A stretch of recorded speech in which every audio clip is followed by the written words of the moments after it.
Greetings, everyone, and welcome to another episode of the Critical Podcast. My name is Jimmy Good, and I am your host. And joining me this week is Christine, aka IvyWinter. Christine, how's it going? It's good. I'm tired, but I'm good. I feel like I just have to say the whole thing every time you're on here. I'm like, you have to. It's like you have your own like gum at this point or something like that. I really like it. Oh my gosh, now I have visions of how I can like make little branded gum. Is that a thing? That's got to be a thing. You can get like branded hand sanitizer. Yeah.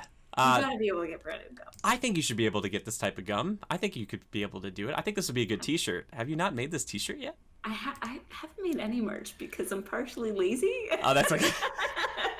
Gee, you're partially lazy. The nice thing is once you find like your logo or whatever, you can just put it on any like a spreadshirt or something else, and it just does its thing. But that's the thing. Step number one. We haven't even gotten there. We have not even opened up the web browser. But anyway, if anybody who hasn't been here before, we like to talk about everything in entertainment. But this week we're sticking primarily to theme parks. One in particular over in Europe, Disneyland Paris, or Euro Disney for a while, I think.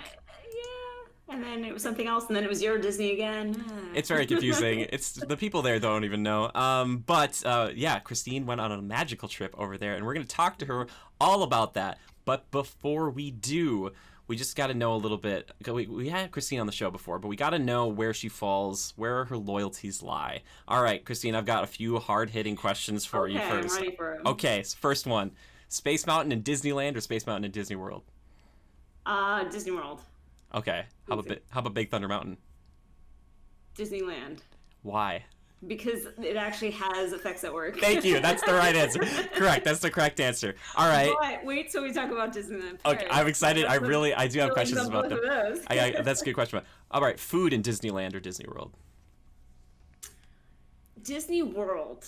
I like snacks better in Disneyland, but Disney World has so much more to offer restaurant-wise, so I'm always going to say Disney World. Okay, fair enough. And then last question, Haunted Mansion or Pirates of the Caribbean? Haunted Mansion. Okay. I'm not going to ask you why because both are good picks, so it doesn't matter. But I needed people to know this stuff just a little bit. Okay, so Disneyland Paris, how many days were you there? 3-ish. 3? Okay, where's the ish? Is it a half day? Is it like a quarter? I guess if you add it up, it was like 2 1/4. Okay. So I did a red eye from New York because it's one of the few flight options you have, like New York to Paris. And so I landed at like 8 in the morning on a Thursday. Okay. Took a high-speed train over to Disneyland Paris, which was really exciting. 10 minutes, so I highly recommend it. Whoa, nice. And then was there pretty much for all of Thursday, total full day Friday, and then just an early morning on Saturday. I left like in the afternoon because I was actually going to Paris afterwards. So let's put it at 2.5 days. We'll say that. 2.5 days, we'll take it. And before we jump into the parks there, tell us where you were staying, because I remember that was something that you were unsure of at first. You didn't know really where you want to hang out, because I don't really know the hotel situation over there personally. So it's funny because a lot of people ask me like, oh, hey, I'm going myself. How did you pick your hotel? And I was like, honestly, by price. Like I didn't really think about theming too much. I just knew I wanted to stay on property because I knew it would just be easier as a first-time person. Obviously, very similarly to the US, if you do a hotel off property, it's going to be cheaper, and they do have shuttles and stuff. But like, I had never been to Paris, period. So I was like, I'm going to make this as easy as possible. They don't really have tiers the same way that Disney World does, or at least they don't explicitly say so. Okay. But if you take a look at their hotels, you can kind of gather that there are some like value resorts, what you consider moderate. And then I guess the deluxe would be the Disneyland Resort, which is the huge building right over the entrance, which is like gorgeous, but also ridiculous to expensive. So I ended up staying at Sequoia Lodge, which almost is like a little cousin to the Wilderness Lodge, I feel like. Oh, cool. It has that kind of vibe to it, both the building exterior and also when you're in the lobby and all of that. And so that is about a 10-minute walk away from the parks. So most of the resorts are, you kind of walk through this thing called Disney Village, which is like their downtown Disney. And then there's this like little man-made lake, and around that are a few of the resorts. Okay. So everything is super walkable. Like think more like Disneyland in California. That's nice. Even from the outside hotels, you can walk, right? Yeah, so, for sure. So yeah, I mean, it was fine. Like it wasn't anything fancy. It suited me. It was just me. I needed a room. You know, it wasn't one of those things where I was expecting like some crazy Disney resort experience. And I also knew I wasn't going to be in the room much. Sure. So, but you know, it was still a really great experience. Great cast members that work there. All the typical Disney things you would expect. So. Cool. So I was going to say, you kind of already kind of hit on it, but kind of the Disney difference. Do you feel like for you it was worth staying on property? Are there like the same benefits, or is there anything really? There are similar benefits. So one, out of the convenience of being able to walk was amazing, like being able to just get out the door, and then you go through security before Disney Village, which is interesting. Oh, cool. So there's no security at the parks because technically you're already in that secured space.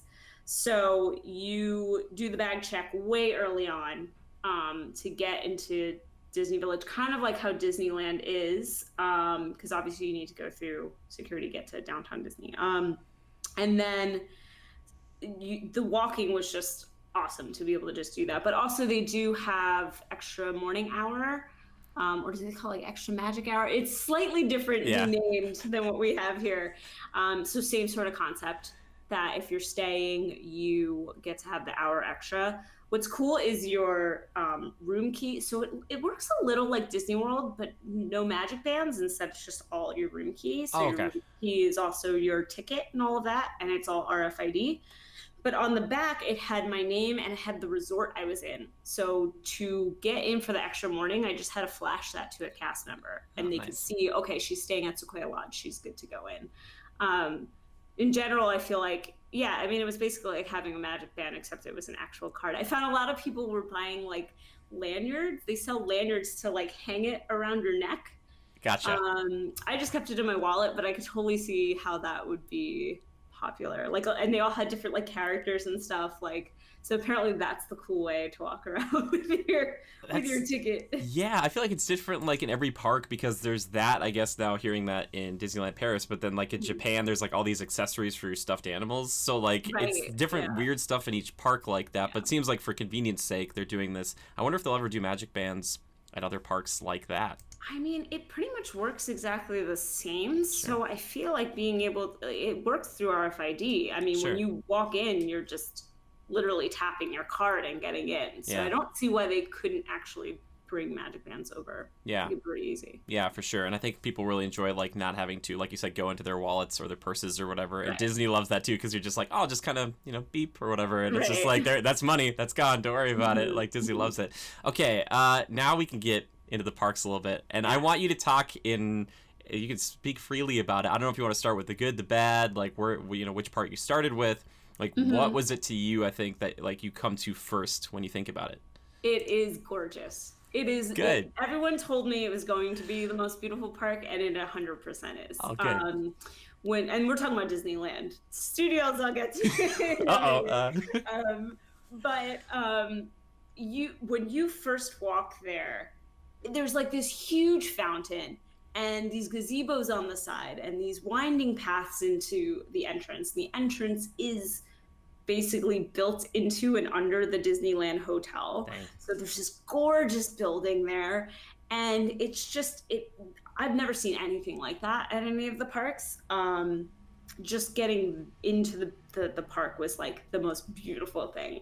And then definitely the whole area around the castle is also absolutely gorgeous, like huge flower beds.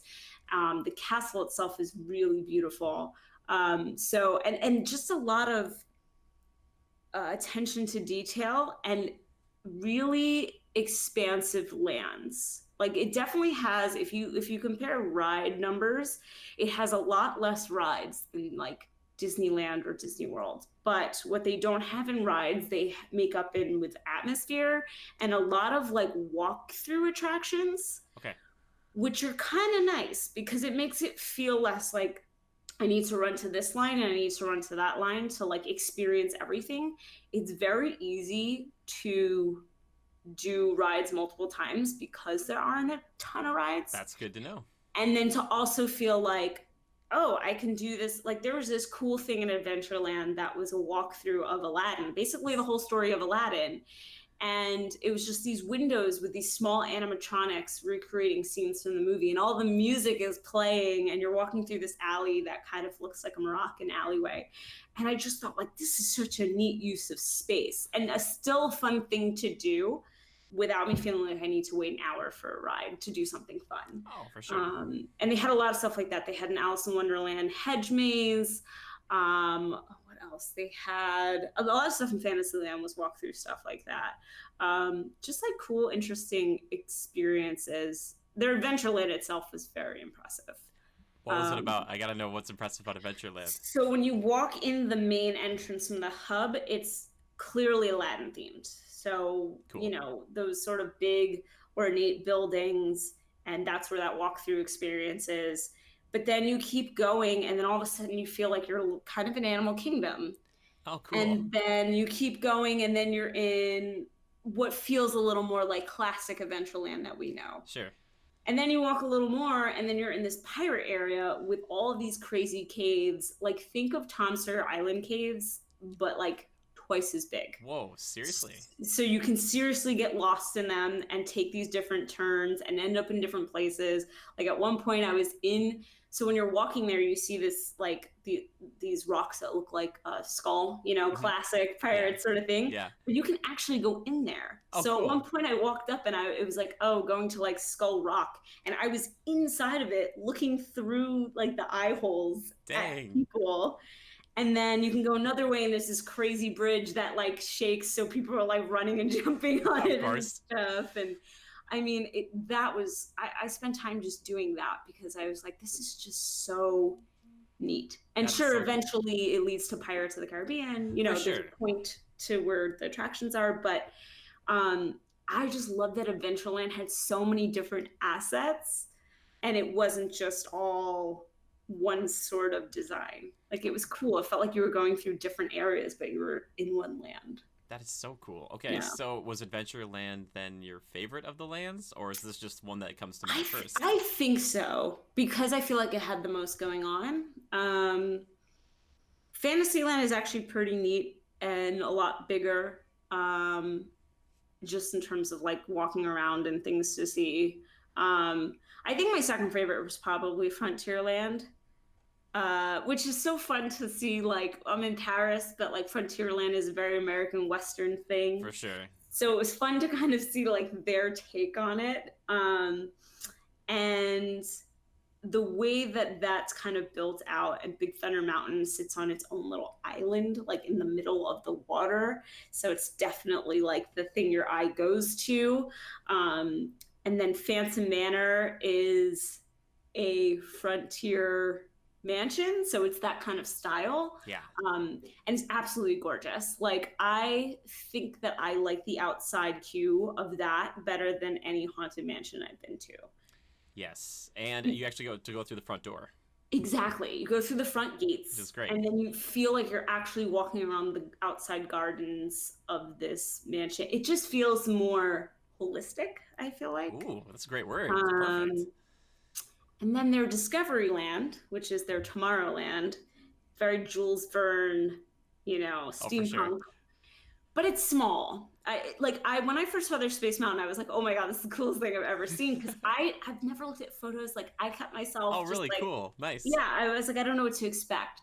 And I was like, this is so bizarre. It was like I walked into a bizarro land, and I was like, this is not Space Mountain.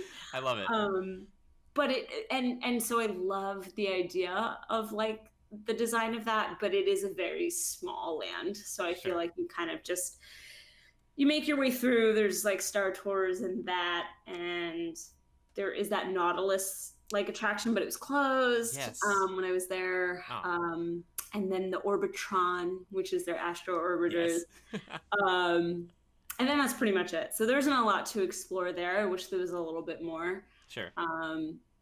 But that was really interesting to see that like they didn't have this concept of a futuristic sci-fi land, and instead it was a little more fantastic. I Yeah, don't know.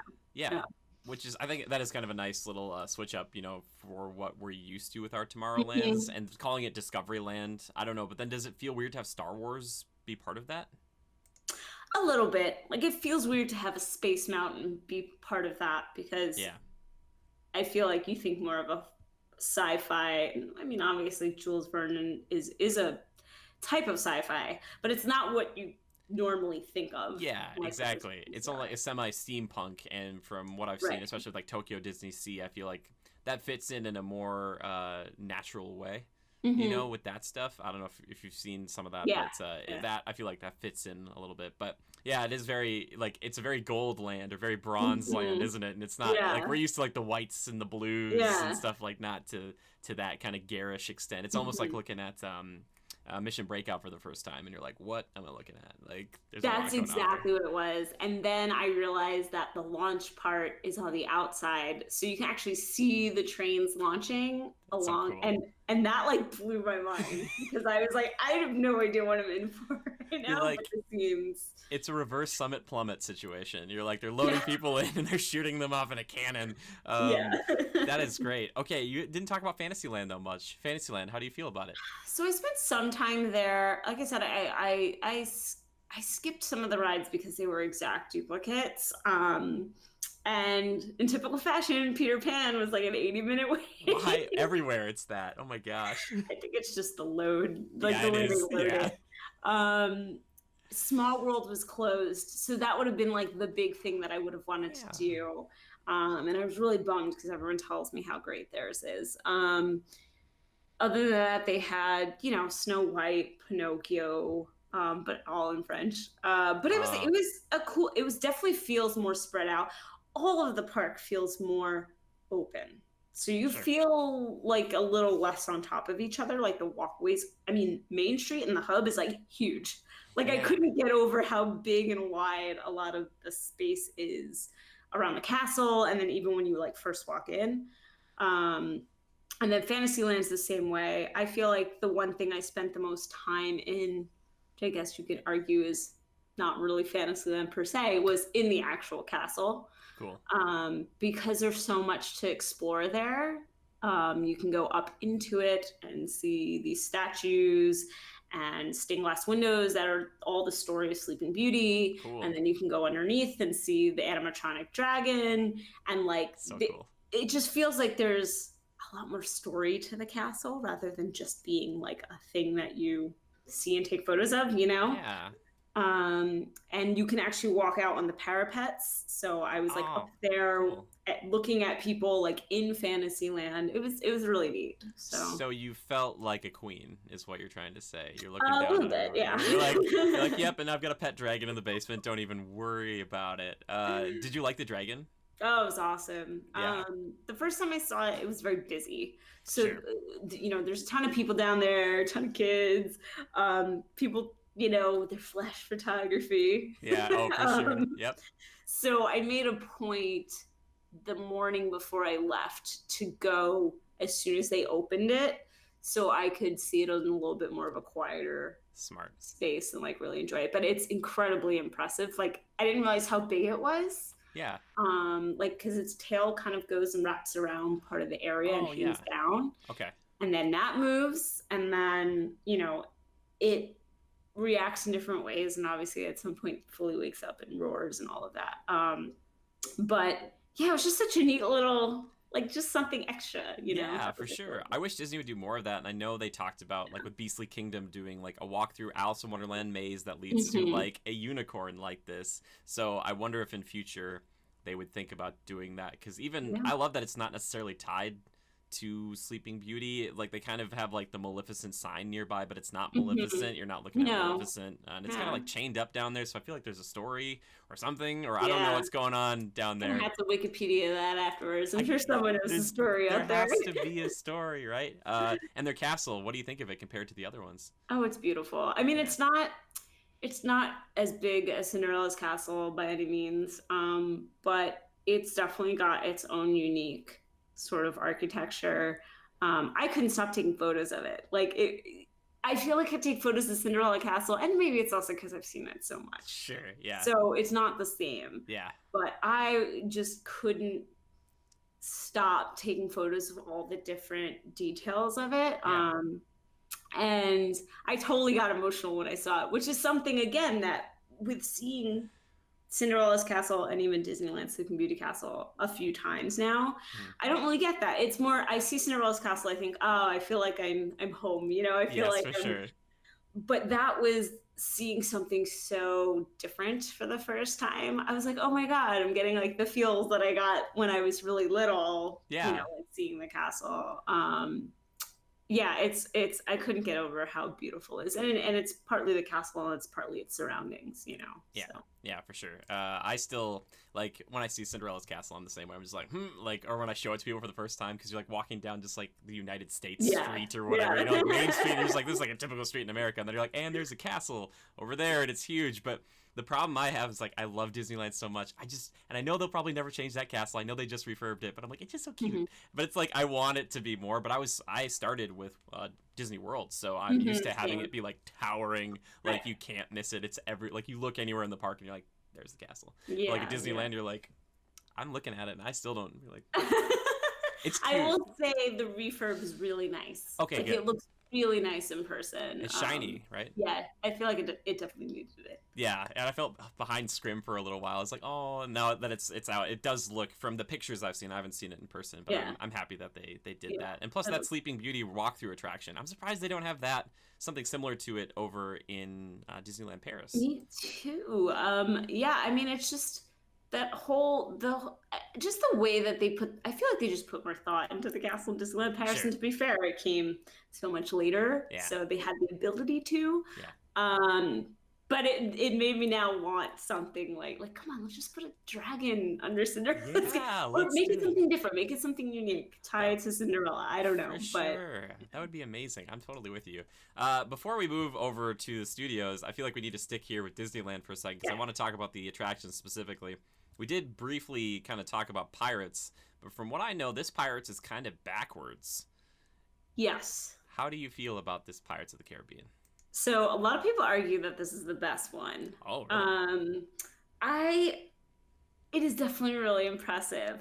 I think I like it better than the Disney World, but I don't know if I like it better than Disneyland's. Sure. I got to ride it twice, and there are definitely things I feel exactly like it. So they did the same sort of thing where one of the restaurants lines the water in the beginning, so you get that same sort of view as like Blue Bayou.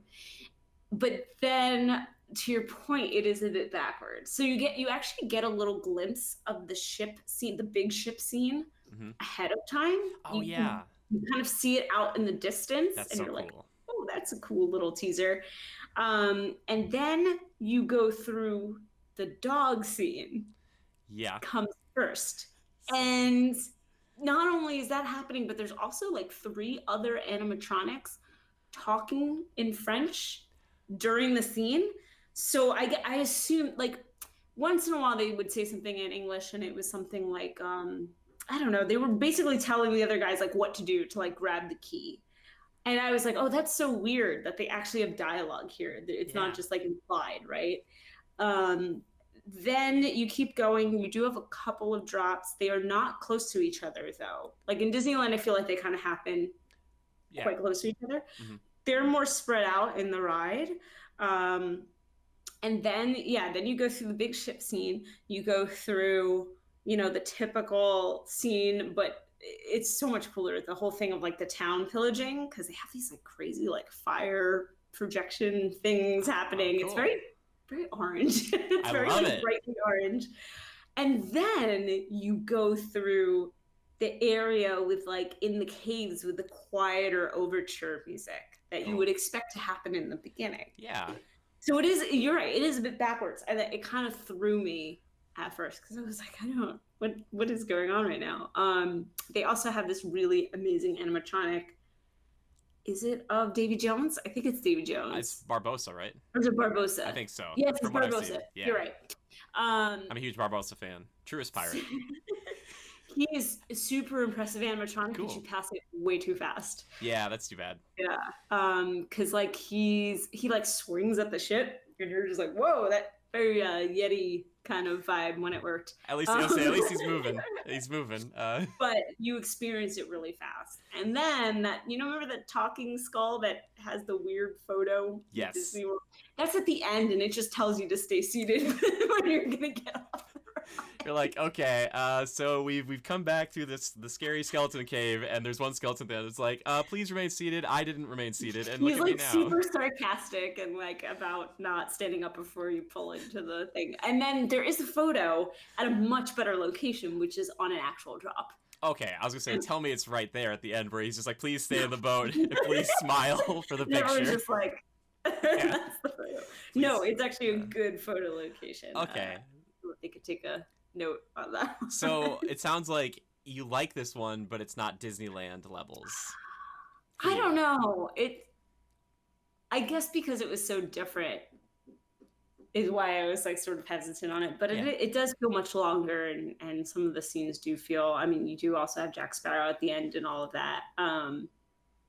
So yeah, I don't know. Like I feel like it's one of those that I had to keep thinking on it, and maybe I'll get swayed one way or the other. That's fine. You can think about it because you're jet lagged, so you might make a rash decision that you have to go back on. Opinions are forever. You can never change them. Exactly. Okay, now we have to talk. You're talking about Frontierland, Thunder Mesa, and all that jazz. Let's start with Big Thunder Mountain. Yeah. Which the one thing I want to know weirdly is you talk about it being out on an island, and you have to like go under like a lake for like the beginning portion of this. Is that correct? Like a big tunnel?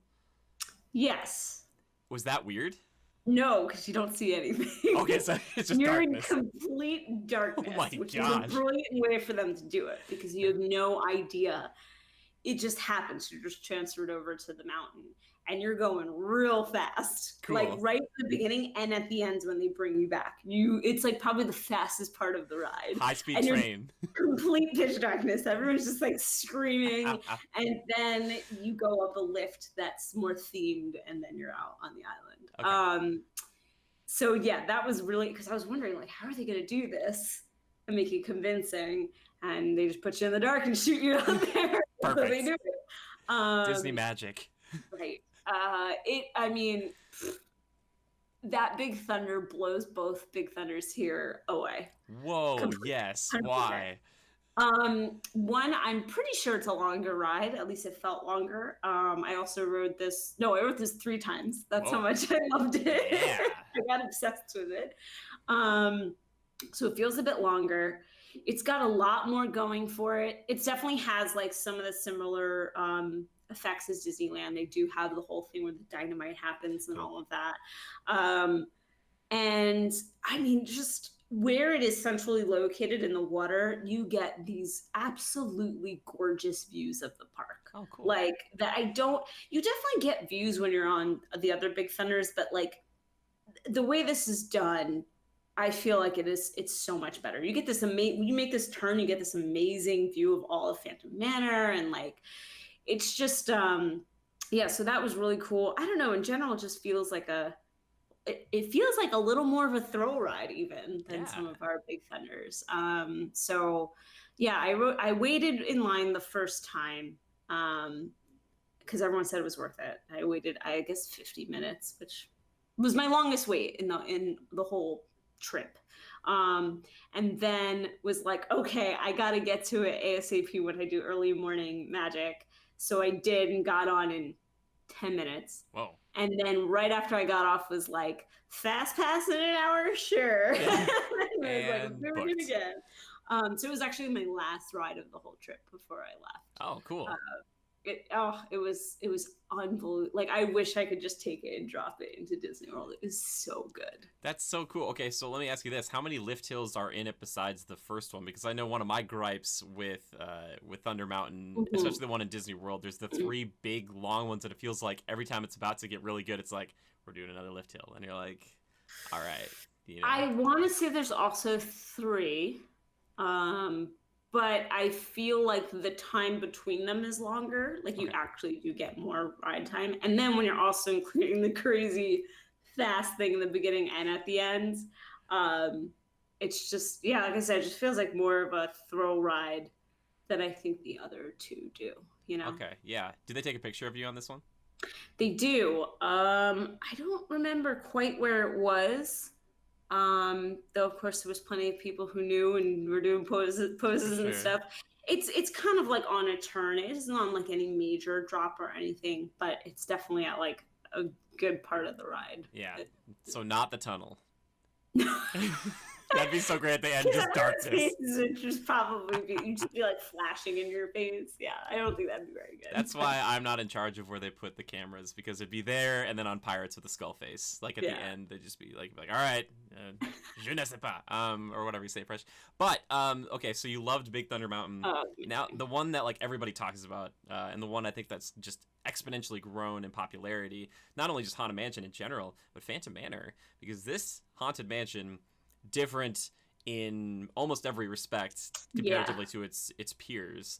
Yeah. So how do you feel about this one? So the first time I wrote it, I went, "What the heck is going on?" That's Yeah, it's weird. It's how I weird. felt about it. I was like, I don't get the story. I'm not really sure what's going on. It was, I mean, I was seeing so many new things. It was a lot. And then I went on it a second time and was like, okay, I think I'm following. Because in my brain, I'm used to the bride story in Haunted Mansion, which is she just killed all her husbands. And I think it's like such a creepy, I Yes. love that whole scene. So I assumed that the story was the same, but it is not. It's more like her dead husband. I think it's her dead husband is like haunting her. Oh, So so it's she's the victim in this scenario. so you still don't know the story? Yeah, I think because it was a bit difficult for me to understand. Yeah. So you go in and you do the stretching room. Similarly, all those photos are completely different from our ones that are so classic. So that was like kind of weird because I Yeah. feel like the stretching room photos have become such a huge part of like merchandise and things for that people sure. love. Yeah. So to see totally different ones, I was like, wait, what? Yeah. And they focus on the photo of the bride and her husband when you first walk in, and they do the intro in French and in English back and forth, which I noticed they do a lot there. So you kind of, obviously you're only picking up on the English side, but you're getting the gist of it. And I'm sure the people who only speak French are also getting the gist of it, Yeah. Definitely some exact lines from the Haunted Mansion, but delivered by a guy with a French accent. So like very different vibe. Like Yeah. even how he delivers the line is very different.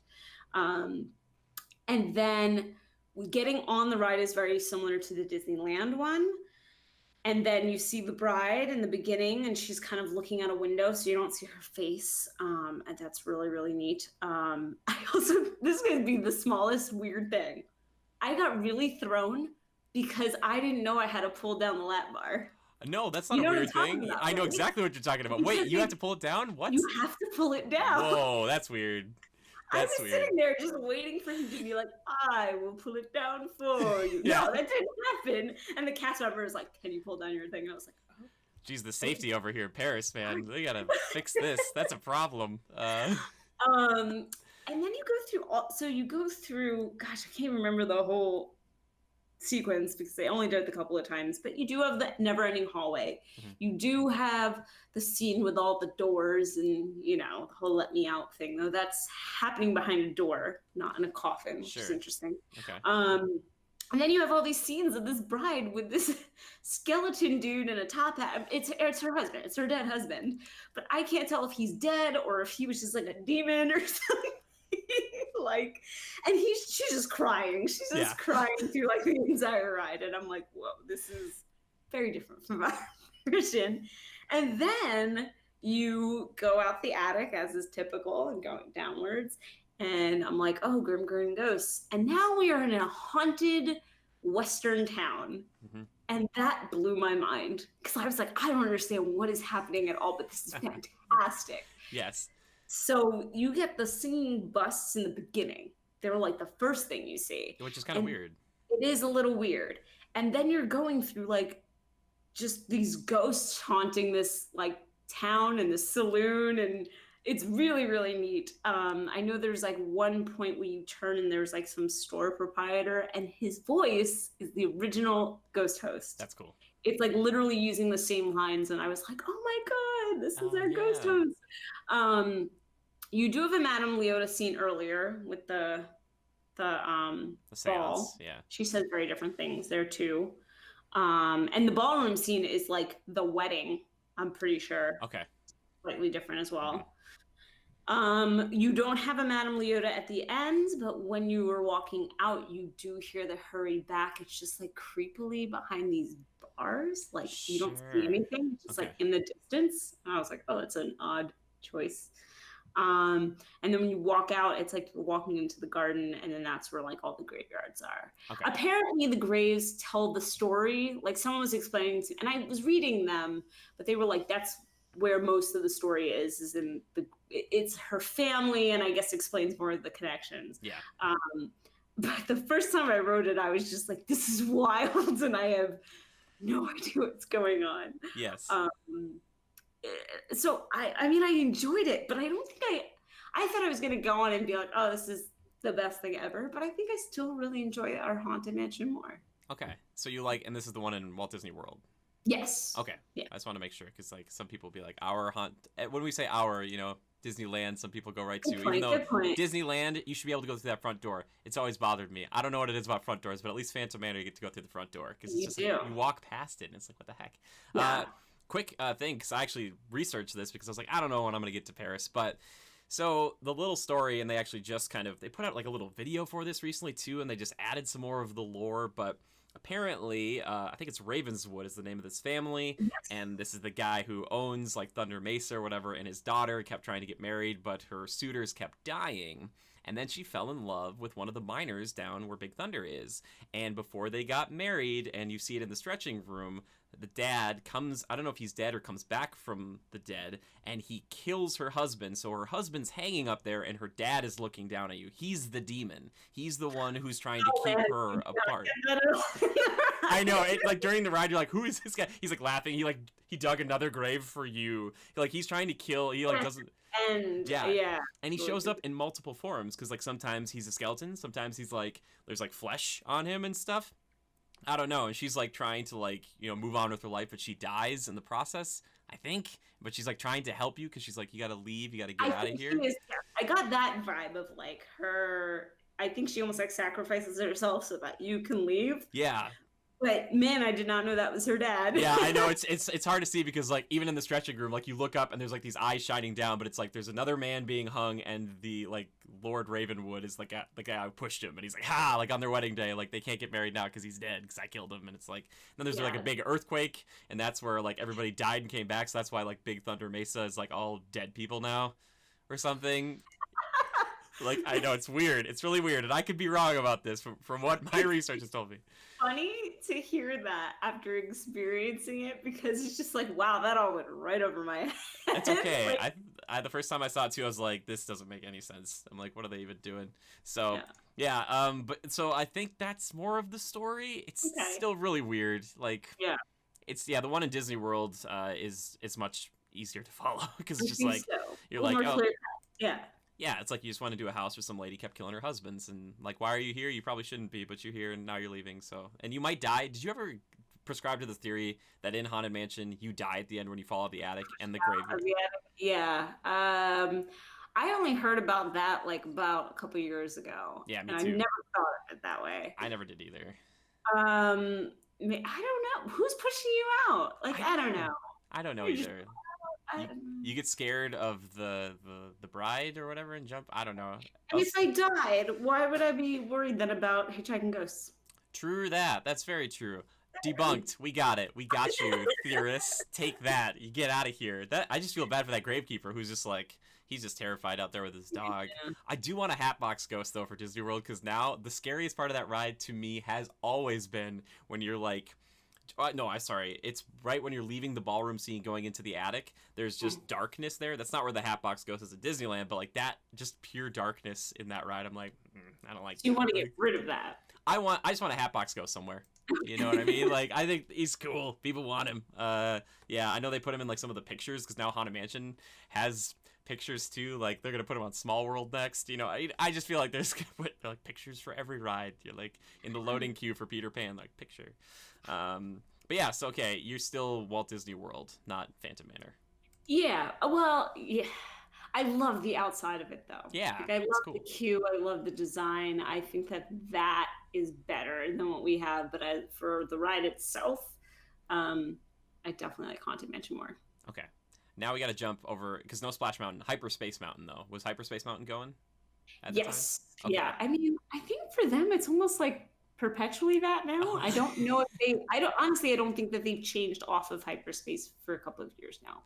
Okay. Do you think they'll just change Discovery Land to Star Wars Land? They'll just call it that?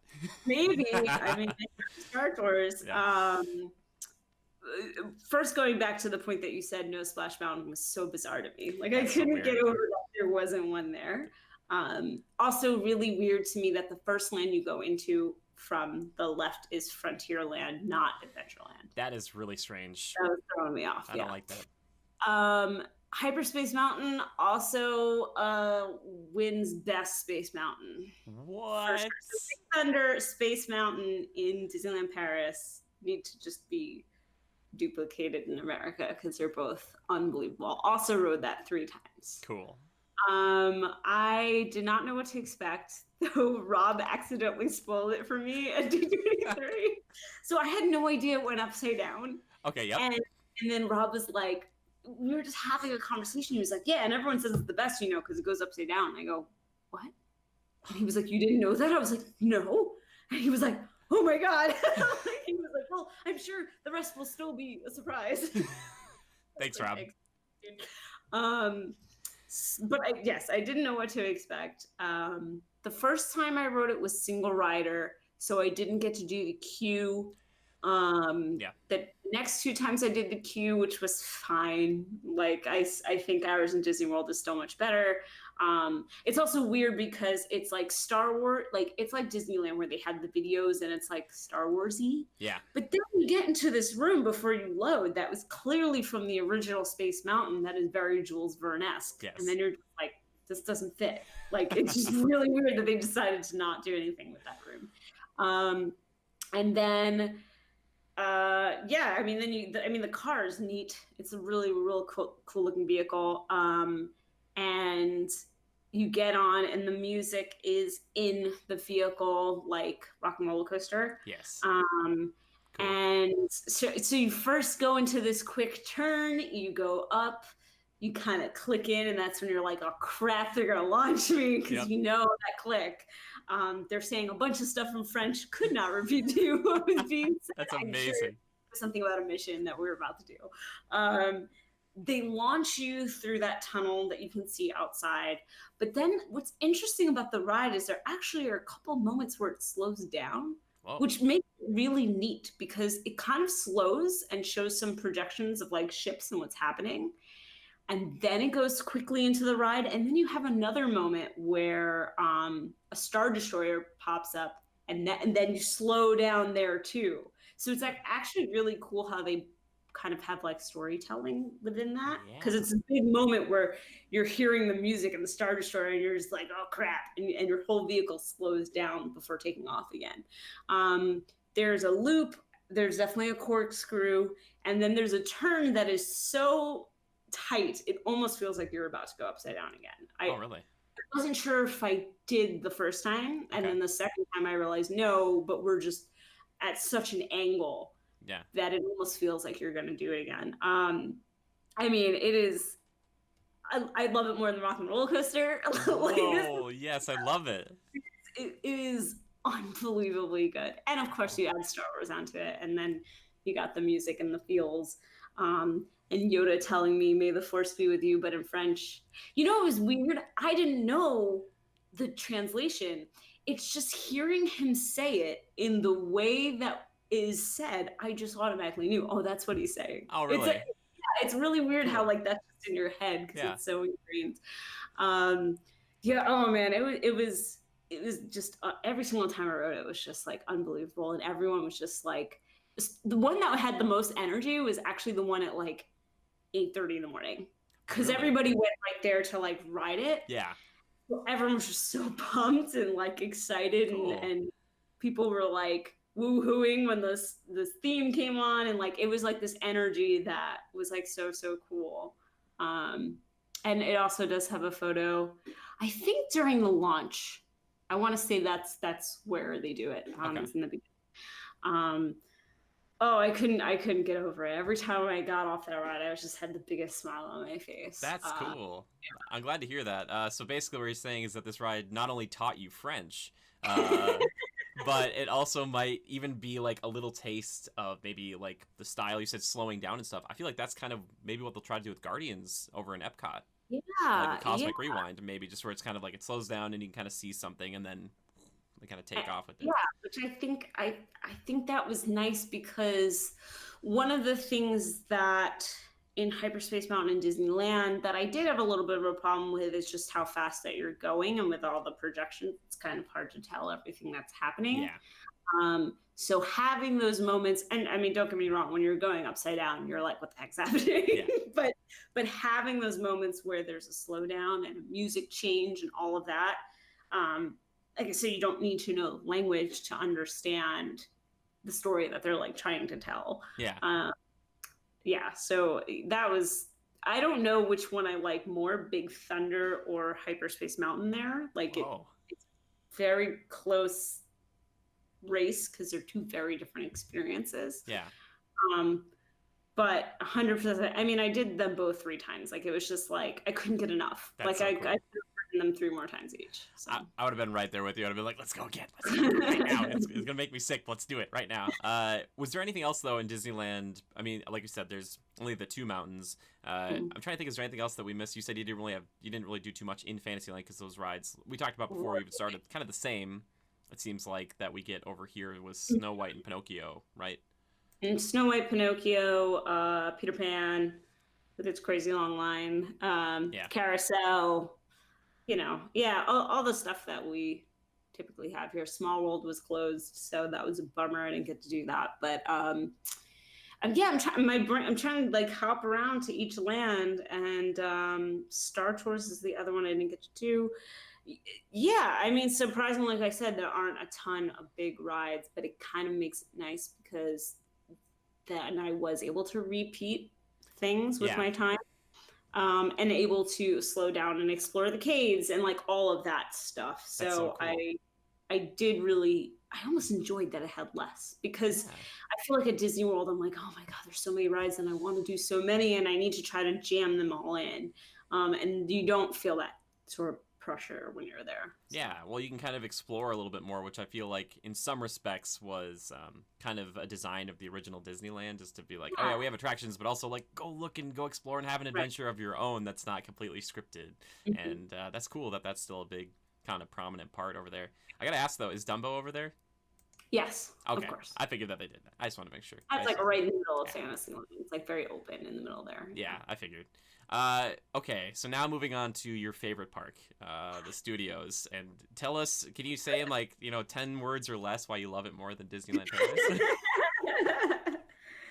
I can tell you in 0 Oh words. my gosh. No, okay, look. People like really downplayed this part before I went. And I don't think it was nearly as bad as how everyone made it out to be. I mean, I don't know. People just made it like it was the worst thing on the planet. But it does feel, and it's not about the attractions. The attractions are fine. It's the theming of the park. It just feels like a slightly elevated Six Flags.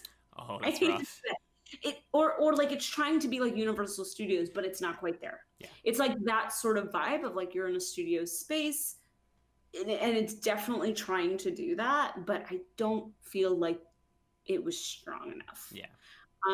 It is really interesting that like you go in and the first area you go through is actually enclosed, and then Yeah. that was like I was in Hollywood Studios, but in a building. Weird. So So it was weird.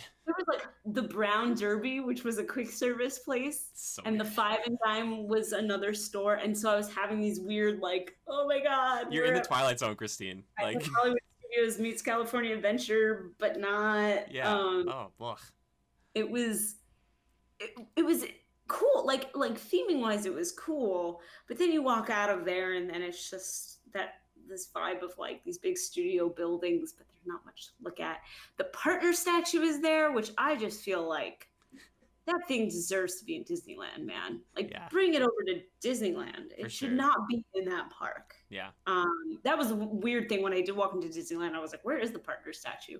And then I walked in there and I was like, oh, Yeah. that's an interesting choice, putting it there. So yeah, there isn't much to look at. It is not like, it's the antithesis of Disneyland, I feel like. Good. So much to do and explore, and then here it's just like, just go to the rides you want to go to and then Sure. get out. Like, Okay. that's how it felt. So I did an extra magic hour morning there. I maybe was in that park 3 hours, Oh. 3.5 hours, to like do specific things I wanted to do, and then went right back over to Disneyland. Like, there was really no need for me to be there longer. So the first thing I did, of course, was Crush. Yes. Crush Coaster. I want to hear about this. Oh man, I did not know what to expect. It was fantastic. Oh, cool. So I went single rider.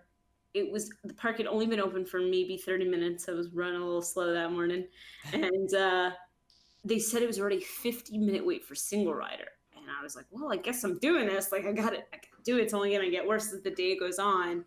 I actually ended up getting on it in 20 minutes. So huge disparity with like what they were saying. Yeah, it was weird. Yeah, that's odd. But it's also because the coaster, it's like a shell, and you have two people on either side. So I feel like they do that because a lot of people go as a couple of people. You know, you've got a lot of parent to a kid or whatever, and so single rider is probably a little bit harder because it's kind of just luck. Like, when are they going to be able to throw you in? So I think that's why they had the longer wait time listed. But yeah, I timed it. I was on in 20 minutes.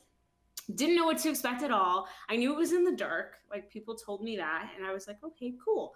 So you get this one little dip, and then you slow down and you see some scenes. I think did Crush speak in English? They like to do this thing where they'll have one character speak French and one character speak English. Oh, so that makes sense. Kind of, yeah, it makes more sense. So they're telling you like kind of what's going on. I mean, there's not too much of a story.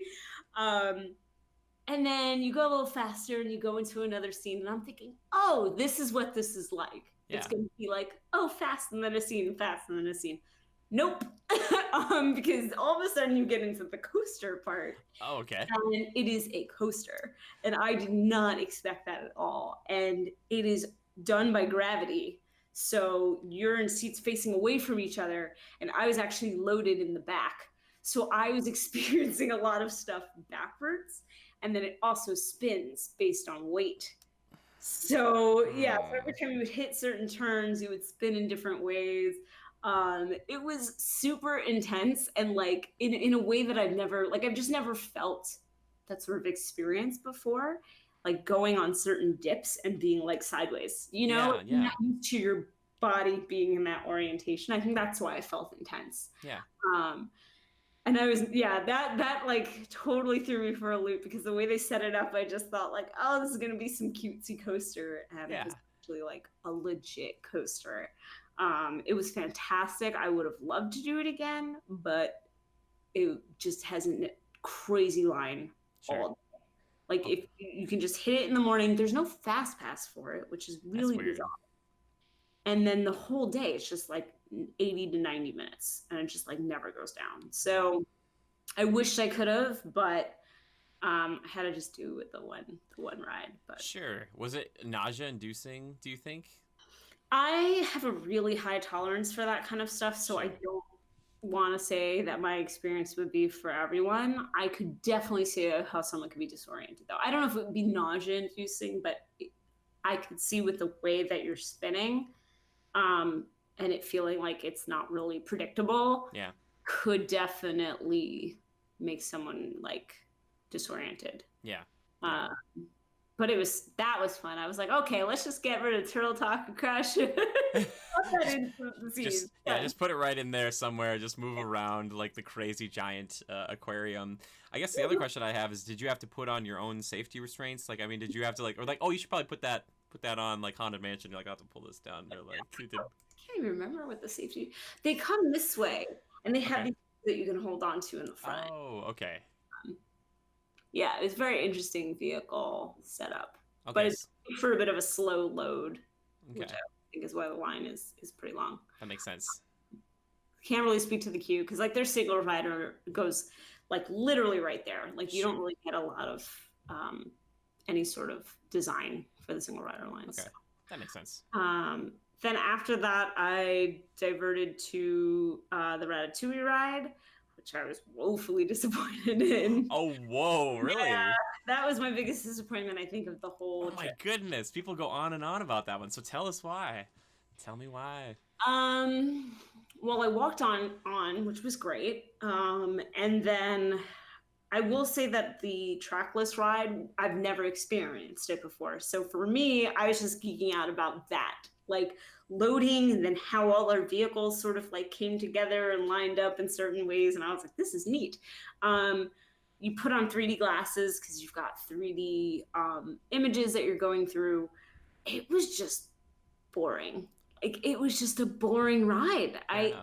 I was more interested in how the vehicles worked than I was about what was happening.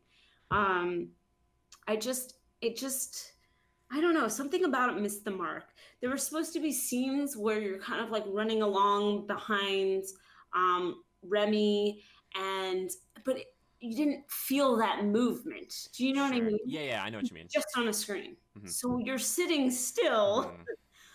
but yet everything's coming at you really fast. And Yeah. I'm like, ugh, not even some wind in my face, like nothing Yeah. to create the sensation. Um, and that's about it. You just move from room to room that do have some actual tangible stuff in it, Yeah. but then you're otherwise looking at screens. And it just didn't do it for me. Like I got off of it and was kind of like I literally just felt bored. I've never felt bored on a Disney attraction in my life. Dang. And I felt bored. The only thing I thought that was really cute at the end was when you get off the ride, there is a restaurant called Remy's that you can actually see when you're getting off. So it's like you're going to the restaurant. Cool. Like very neatly built in together. Yeah, I was so disappointed. I expected so much more. And it's funny because before I went on the TTA, we actually had Jack from DSNY on. And afterwards, at some point, we discussed it because he's been a few times because he lives over in England. And he said to me, temper your expectations. And I said, okay. And when I came back, I was like, yeah, I didn't love it. And I said, I hope that they make updates for Epcot. And he said, they're not going to, which is why I told you to temper your expectations. Yep, I figured that was going to happen. I was like, ugh. And I was like, I'm going to say it right now. That ride is going to have a long wait because it's going to be new. And I'm going to tell everybody right now, it's not worth a long wait. Yeah. Like, wait a while until the lines die down because you're going to be really disappointed if you wait for 2+ hours just because it's new. Yeah. It's not worth it. Okay. It was such a bummer. I really wanted to love it, but it was a bummer. That's okay. Hey, I appreciate you're honest about it because, like, sometimes I think, especially when it comes to the Disney parks and stuff, there's a lot of people who think individuals are being, like, insincere or not genuine about how they actually feel. Like, everything's amazing, everything's perfect, but it's nice to have you come and say, like, hey, you know what? Honestly, I know everybody's excited for this. I tried it, and I wasn't super keen on it. Yeah. But I guess the way I think about it, it's like between that and like Cosmic Rewind, they're like trying to pull people away from Frozen. So like they're just trying to like move people around. So hopefully that'll help in that respect if you really like Frozen. Yeah, I mean, the truth is, it just feels like a kid's ride. And I think that if people go into it with that expectation, they won't be disappointed. Yeah. But it is not more than a kid's ride. And I think a lot of people are hearing, oh, the track list and like this and that, and they think it's something bigger than it actually is. Like, it is not Spider-Man in Universal. Which like, bums me out. More exciting, you know? Yeah. Yeah, I know. I think Disney Universal has like a patent on those ride vehicles, the same one they have like in Transformer, and like I wish Disney could get something quite like that. That would be. I think they're gonna try to with Spider-Man, kind of in DCA. Yeah. Kind of. We'll see about that though. Yeah. Okay, so that was pretty sad. Yeah. Did you go on Tower of Terror? I did. I actually ended up the line was insane. So I got a fast pass. So first I actually did a show called Oh, Mickey and the Magician. oh yeah, I've heard that's really good. Fantastic. Cool. It was unbelievable. It might be my favorite stage show. Maybe just after Festival of the Lion King. Okay. It is just so well done, and they bring in so many great movies. And again, you've got Mickey speaks French the whole time, and that was wild and really weird. And it's talking Mickey, so it's the costume that talks, Okay. and that's for a full, 30-minute show, which is really impressive. Um, and then your other characters that come in speak English. So you've Okay. got like the genie shows up at some point, and he's speaking mostly English. He Okay. says a few lines in French. Some songs they do in English, some songs they do in French. It's like very balanced. Just beautiful, beautiful set pieces. It was just it was a great show. Like everyone told me like if you're gonna go over there, definitely catch that. And I'm really glad that I did, because it was just fantastically done. And the theater isn't too big, so no matter where you sit, you have a pretty good seat. Okay. So that was great. And then I went over to Tower of Terror, and it was exactly the same as Disney World to a T, just in French. Like I was expecting some differences. The only thing like there was a difference in that caught me, because again, I'm a big dork about details, is in our Tower of Terror, you walk into the first room where they do the video, and there's props and things from the show, right? Mm-hmm. And then when you end, sometimes like certain props are there, like the dummy sitting there or whatever, when your vehicle's moving to get out. None of that in Disneyland Paris. Oh. So, but yet it's Twilight Zone Tower of Terror. You still have the same exact video, literally word for word, because they had the English subtitles and it was the exact same thing. So I'm thinking like they clearly know what the Twilight Zone is, but was it not as big of a phenomenon that people would recognize things from certain episodes? Because I feel like that's part of the fun. I always liked going to the Disney World one as being like, oh yeah, that's the dummy, or that's the devil fortune thing from that other episode. Like you recognize it. Sure, yeah. And it's just plain more just like, 1940s decor. So I wonder, like, of course, me being there, it was just like, I wonder if it's just like a cultural difference. Like maybe that would not mean anything to them, you know? Or budget cuts. But otherwise, literally the same exact ride, same exact sort of queue, same video, same, randomized drops. I don't know what I was expecting, or if I was expecting a huge difference. Yeah. Just the outside is a little bit different. Okay. How the building actually. So that was the only thing I noticed different in the video, was instead of obviously when they show the hotel, it wasn't the Disney World one in black and white. It was theirs. Okay. That was pretty much it. That makes sense.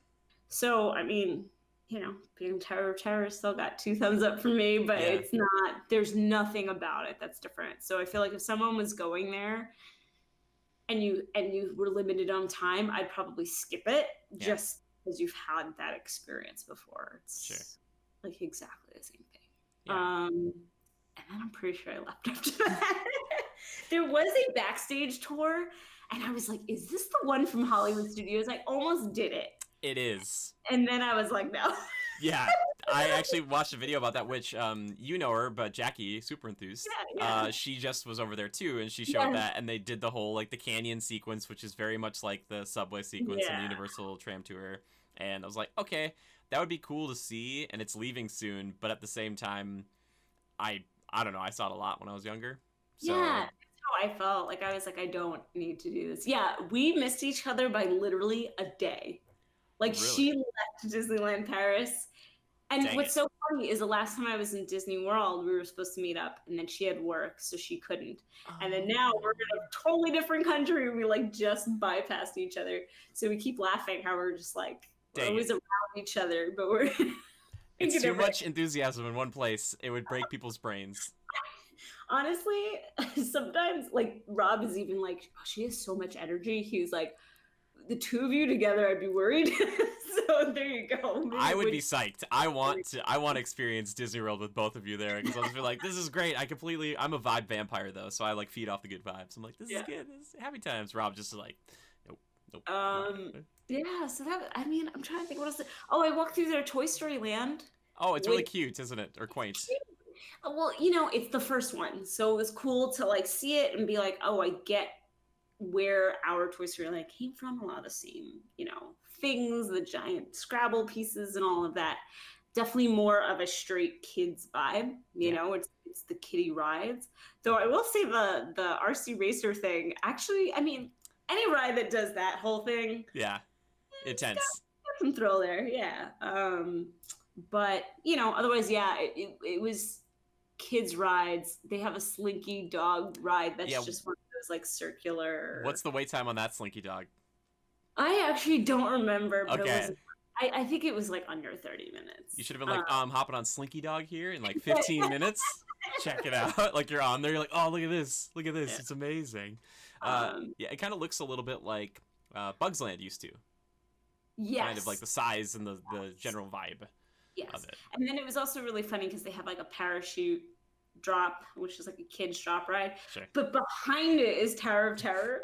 This is really funny juxtaposition of like a little kid's drop ride and then like Tower of Terror. I was like, oh my god. The kids riding that, they're like, that's the future. Yeah, that definitely wasn't accidental.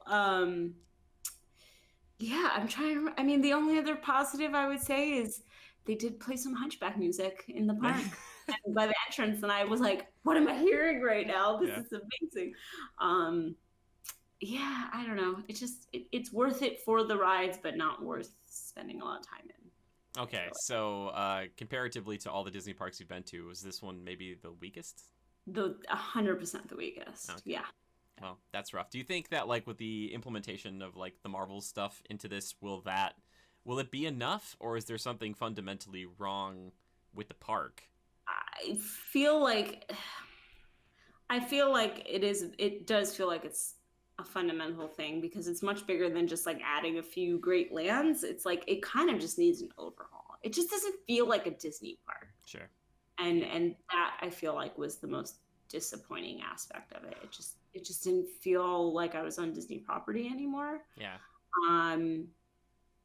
Yeah, so I the park itself is also very small, but like, okay, there's nothing you can do about that in terms of land size, but I think that there's more that they could do with the actual like design and Imagineering. Yeah, it was okay.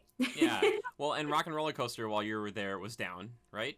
It's closed because they're changing up now. So it closed for good like a few days before I got there. Though I also know that it was an exact copy of the ride. So yeah, but apparently like the video in the beginning was different, which is really weird. And the ride vehicles are super different. Have you seen that? I don't know if I saw those ones. They're not as good. Weird. Okay. Yeah, I should look it up. I do have a bone to pick though with I hate that facade or their signage and stuff, which is like a flat. It's like Rock and Roller Coaster. It's like very 90s. I'm like, don't like kind of Dinosaur. One of my favorite rides kind of has a similar situation with like it's like it says the name and the car is coming out of it. There's a iguana down in front. I'm like, guys, it's supposed to be like the Dino Institute. Like the Dino Institute is like, yes, we know there's a dangerous mission you're all about to go on. Doesn't make sense. But Rockin', I hate that, and that I felt like was a good indication of like the money that went into that park. They're like, what is it called? And they're like, just put it up there. Just like it doesn't matter. Like do the Armageddon thing or whatever. They had that other show. Like it's a weird park. Yeah, it's a weird park. It's definitely like if people hate on Hollywood Studios, I feel like just go to that park and then you'll feel a lot better about it. You're like, this is a quarter-day park. All right, everybody, it's not just a half day. It's a quarter day apparently. Yeah. Hit Crush Up, skip Ratatouille, which is gonna be so funny because you're gonna hear like people going crazy for it when it opens at Epcot. And you're gonna be like, I'm not really interested. Yeah, it's gonna be really. Now I'm gonna be really interested to see how it does and people's reception to it. Yeah. Because I was excited too. It just sounded like something I've never ridden before, and then I went to it wanting to love it. I wanted to go on it and be like, this is great. I'm so excited it's coming to Epcot. And I walked down and was like, Yeah, you're like, no thanks. I still want a dark ride in every pavilion, Epcot. Make it happen. One day, I always want an Aladdin dark ride over in Morocco. Wouldn't that be cool? That would be cool. I'd I be know for you that. love. I know you love Morocco, so I don't want to mess with Morocco too much because that's your No, favorite. I'd be okay with that though. I think it'd Yeah, be cool. just keep living with the land, everybody. Everybody's favorite ride when you get over the age of like 22. You're like, you're like, this is fascinating. Hydroponics, tell me more. And they're like, look at this. There's a fish here, and the vegetables are here. And you're like, man, I'm learning so much. And this is 17 minutes in the cold, which is also really nice. Yeah. Okay. So it sounds like overall, you had a good time. There are some things in Disneyland Paris, more so specifically, that you like more than Disney World, but Studios pales in comparison. Besides maybe Crush, would you want Crush to be? Would you want to just pop that in Epcot like you were joking about earlier? Yeah. I guess I wish I could have experienced it a second time because it was honestly one of the most unique roller coasters I've been on in a long time. It's So weird. I think for that, is why I really loved it because it Okay. was just a different experience. So Yeah. How are the cast members over there, by the way? they're they're good. I mean, so Oh, it's you're funny. gonna say fine. Well, okay, because I had this discussion before. They are quite nice and very professional. Mhm. They do their jobs. They're incredibly nice people. They do not have sort of that over the top going Sure. above and beyond. And that was fine. Like to me, that was totally okay. And I Yeah. think it's just a culture difference. Yeah. You know, like they're doing their jobs and they're very nice. It's not like I ever had a poor experience. You're just not gonna get that like crazy over enthused sort of thing. And it's also really funny because I feel like there are a lot of people who go to Disney World and when they don't get, them at 100, there's complaints. Oh my Oh, for God, sure. this and that. I would love those people to go to Disneyland Paris because that's just how they like again nice and professional, but they're not trying to bend over backwards. Yeah. But like I think it was fine. They were great. I mean, probably the most like Disney World would be in the hotel, obviously, because just that's being hospitality. Yeah.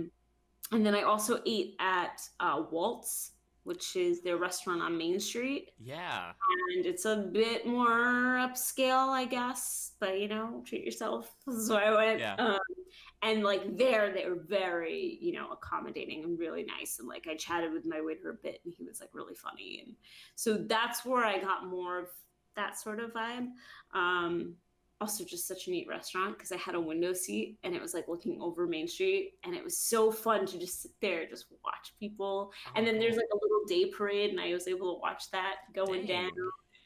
I was like, man, we need a restaurant like this in Disney World. Yeah, Like, this second story restaurant, right? So that Yeah. sounds that's amazing to me. Yeah. Sit up there for the fireworks or something. Oh my gosh. Yeah. But otherwise, yeah, they were good. And I was very, very impressed by how fluent they were in so many languages. Oh, I bet. It Yeah. was ridiculous. Like I would be online to get food and someone would walk up and be like, bonjour, and they're talking in French. And then someone would walk up and be like, hola, and then they're talking in Spanish. And then I walk up and I'm like, hello, and then they're just going from one language to the other without even thinking Dang. so quickly and like no issues whatsoever. Speaking Portuguese, speaking Italian, they kind of put us to shame because I feel like you have cast members in Disney World that like, yeah, they might speak a language or two more. Yeah. But this was every single one That's that true. I encountered was speaking 4 or 5 languages. Sure. Which makes sense because obviously a lot of their tourists are European. Yeah. And so you're going to get them from a bunch of different countries speaking a bunch of different languages.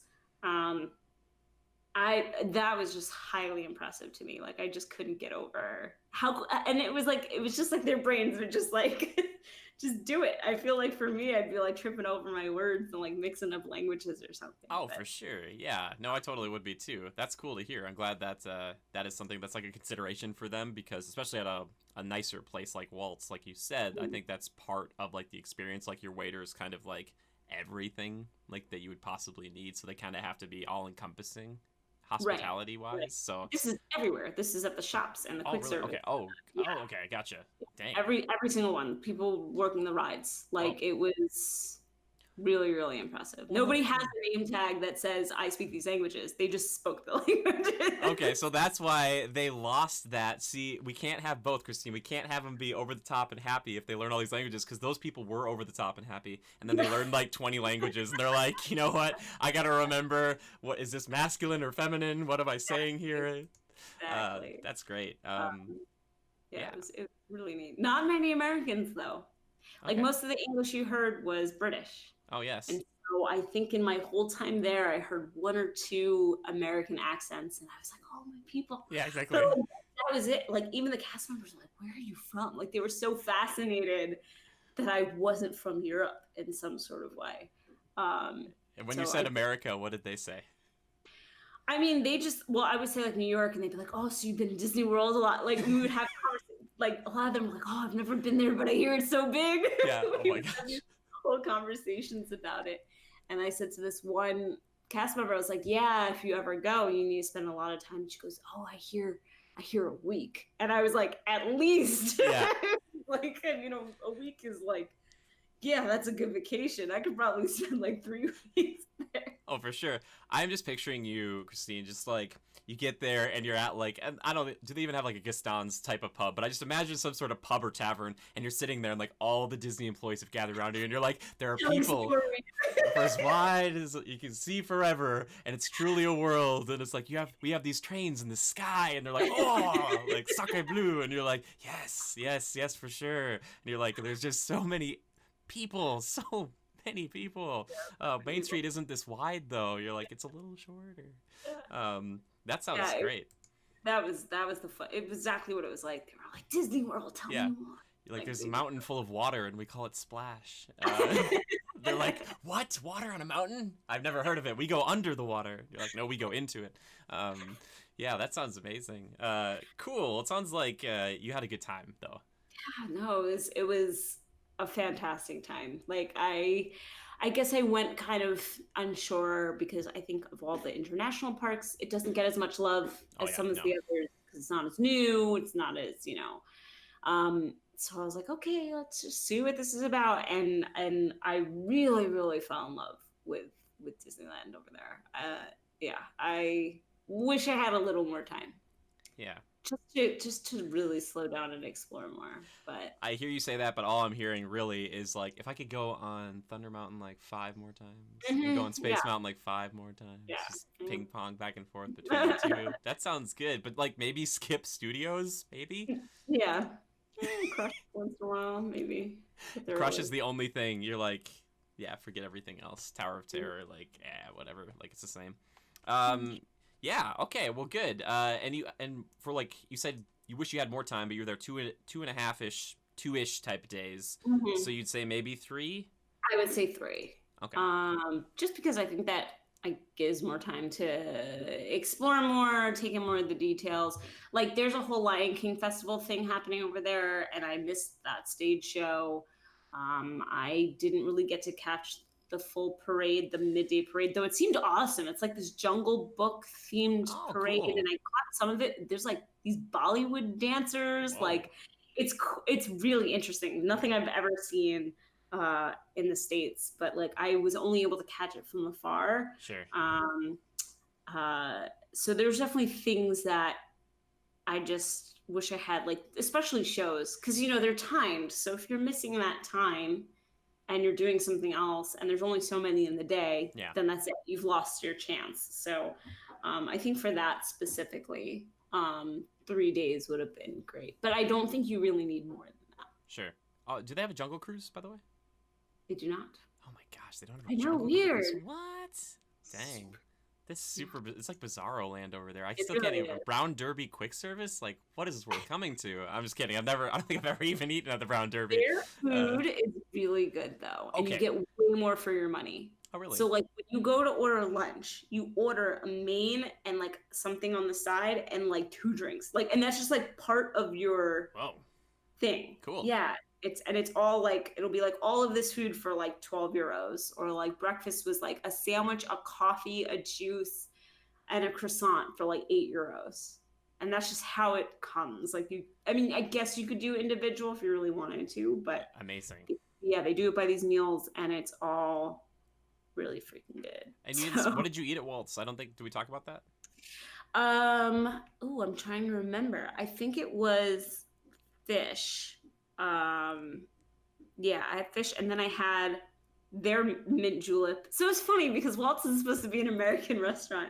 So they have all these cocktails that are like American cocktails, basically. So I did have, yeah, I had a mint julep and their fish, and I think it was like this like crab appetizer. Okay. It was all really good, but definitely a more expensive meal. Okay.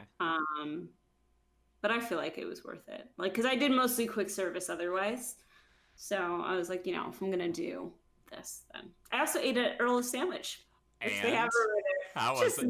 Just as good. Okay, good. Yeah. I was waiting for like some sort of special French baguette that you're like, oh my And gosh. here, though, which is so funny because I'm used to having like the longest line. And here I just like walked in at lunch and like there's like a few people, but they have no idea.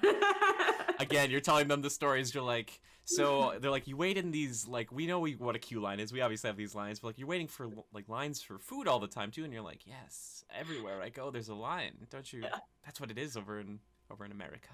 You come there one day and spend 3 weeks, and then you'll never leave because you've used all your money. But cool. All right. So Disneyland. Now, the biggest question. Obviously, Walt Disney World is like your home. You love it so much. This one's stacking up. Just talking about the Magic Kingdom or Disneyland itself. Let's put studios over here. Okay. Where do you feel for you now? Does it stack up between the ones you've been to? As a whole, like as an entire park. Yeah.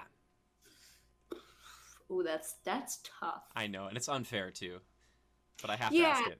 Because like I don't even really compare Disney World and Disneyland, like a lot of people do, but I feel like they're so different, and I kind of feel the same about Paris.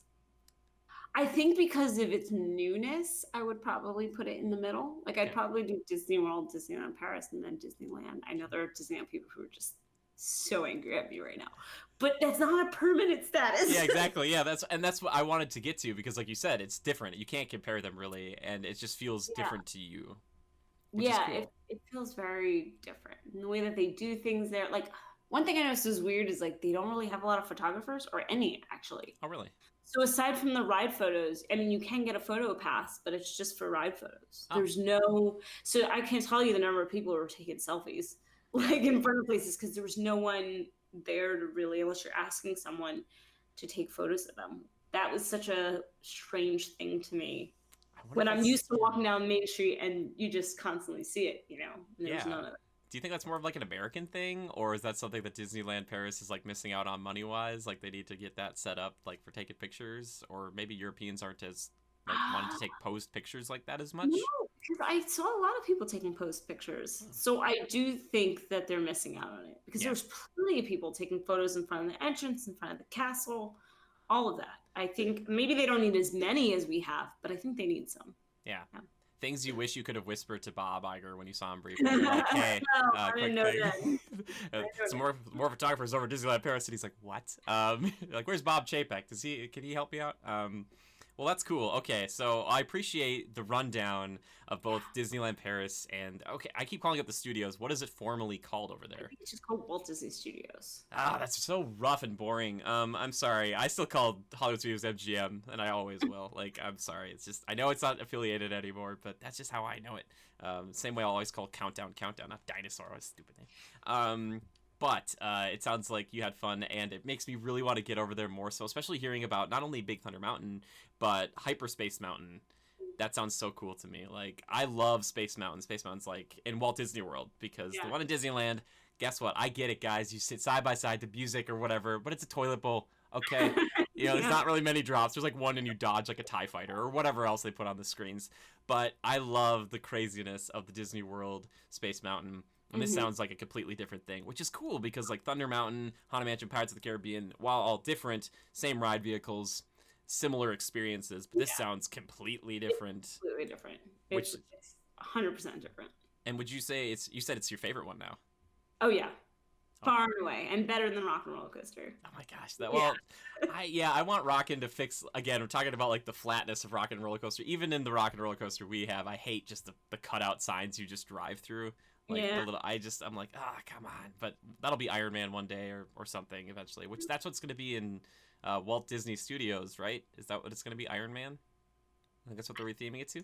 Think so. Maybe. Yeah. I think you're right. Yeah, which Yeah. that could be really cool. I think that's what they're trying to drive people into that park because it sounds like it wasn't like a lot. Was there not a lot of people? Do you feel like at that park comparatively? There were, but it feels like that they definitely beeline for certain things. Oh, for sure. Like you can tell where the big lines are, and then I feel like wandering around, like not so much. There's not as many people, just like in general. Yeah, which is for good reason, maybe. Yeah. Well, again, thank you. I appreciate that rundown. I will get over there one day, and maybe it'll be at a time that you won't be like flying back from it, like you and Jackie. Like I like Yeah. maybe like have people there that I would know who actually speak like American English, because the British are best frenemies. I'd be like, hi guys. They'd be like, get away from me. But yes, okay. Well, let's move into the next segment of the show that we like to call Time Killers. Where we talk about all the things we've been like killing time with besides trips, which movies, games, TV stuff. So what have you been killing time with? Well, before this, I really got into, oh my God, what was this game called? Remnant from the Ashes. Have you heard about this game? Christine, oh my gosh, talk to me about it. Yes, let's talk. I didn't know if that was excited face or like. Yeah, no, I'm excited because like I was like this close to pulling the trigger, quote unquote, on this game, but I had no one to play it with. So it's cool to hear. Tell me about it. So the only reason I found out about it was because a good friend of mine was like, "Hey, I'm playing this game that people are saying is like Dark Souls with guns." Yep. And he and I both love Dark Souls, as you know. Yep. And he was like, "You should get it." And I was like, "All right, I've got like I just finished. What did I finish? There's some other game that I had just wrapped up, and I was like, yeah, I could use a new game. I know nothing about this. I watched a little bit of like gameplay on like, I don't know, it was like GameSpot's YouTube channel or something. Sure. And I was like, oh, this sounds good. Yep. So we've been like, I play with him. I probably split it up 50-50, where I'm playing with him and then sometimes I'm doing it on my own. And the same with him. And what's interesting is, so progression in one person's game doesn't count for the other person's game, but you do get to keep items that you get, which is helpful. That's nice, yeah. So what we would do is we would go back and forth. Like I would play with him a few hours, we beat a few bosses, then we go into my game and kind of replay that. But it's all randomized, so our maps are a little bit different. He got some NPC that like I didn't get at all. So we did like the quest line in his game just so I could see what that was about. And like there's a point in the story where we have to make a decision, and we're deciding we're both going to make opposite decisions so we can like see both. So there's something nice about that, of being able to like share the different aspects of the story. I do really like it. It's definitely not as hard as Dark Souls. Like people kept saying, oh, it's Dark Souls with guns. It is not nearly as difficult. Bosses can be a little bit of a grind, but it's nowhere near the frustration and the amount of deaths I've had in Dark Souls and Bloodborne and all of that. And I feel like those games, when I beat a boss, my heart is like going 130, beats per second. Like it's like a full body experience, you know what I'm talking about. I know what you're talking about. Yeah. Whereas this is like, it's fun, but I never feel like it's that dire. You know what I mean? Yeah. But it's been really fun so far. There's a lot of really cool different areas that feel very different from each other, which I like. The music is surprisingly phenomenally good. Hey, cool. Like I've literally just like left my game on the menu for a while, and I was like, "What? This theme is so good! Like, what is happening?" And you've got the ability to wear different armor, upgrades, and all of that kind of stuff, and kind of choose which guns suit you better. So that's been kind of interesting because he and I will kind of have a different setup. Sure. Though we're the same class, so I think you can pick 3 classes. It's like Hunter. Then there's like 2 others. Obviously, it's basically like mid-range, long-range. Yeah. Right? Makes sense. Kind of basics. So we're the same class, but we do run with like slightly different guns and stuff. Okay. And then there's definitely a lot of lore to it too, because Cool. you have this like home base, this like ward with all these people and merchants and stuff, but you also like eventually get this key that unlocks this like area, and then there's like weird experiments going on and stuff, and it feels very Fallout because you see all of these computers and then you're just like in these computers reading all of this stuff, which is like very well thought out, like really good story. But the weird thing about the game is it feels like a bunch of different games. Yes. Like there are moments where I'm like, okay, I feel like I'm in Dark Souls now. I feel like I'm in Fallout now. This feels like BioShock. Now this feels like there was one room itself that I was like, I feel like I'm playing Evil Within. Like it just felt like they took a whole bunch of games and smushed them together. Cool. And made this game. Not that that's a bad thing. Yeah, no. There are so many things where I'm like, whoa, it feels like they took this from this and this from that. Yeah. Cool. Yeah. So do you like it? Does it feel good? It does. The shooting feels really good in it. And I mean, it definitely is still a challenge. Like obviously, like so if you have people with you, I guess a little bit harder. You definitely have more enemies. Yeah. A little harder to take down. So there's definitely a challenge. There was one area that we were just like, okay, this is we were getting like 5 feet from the checkpoint, just dying. But at the same time, it feels fair. Like you do feel like eventually you get the hang of like certain special enemies and how to defeat them and like all of that. I am really enjoying it. It's funny because it's literally one of those games. Like I'm one of those people who usually follow a game from announcement to release. Yeah. And it's rare that I just find a game and go, oh, cool. Yeah, that looks good. Let me just jump into it. Yeah. But yeah, it's been like surprisingly fun. But I think it's definitely more fun with another friend. For sure.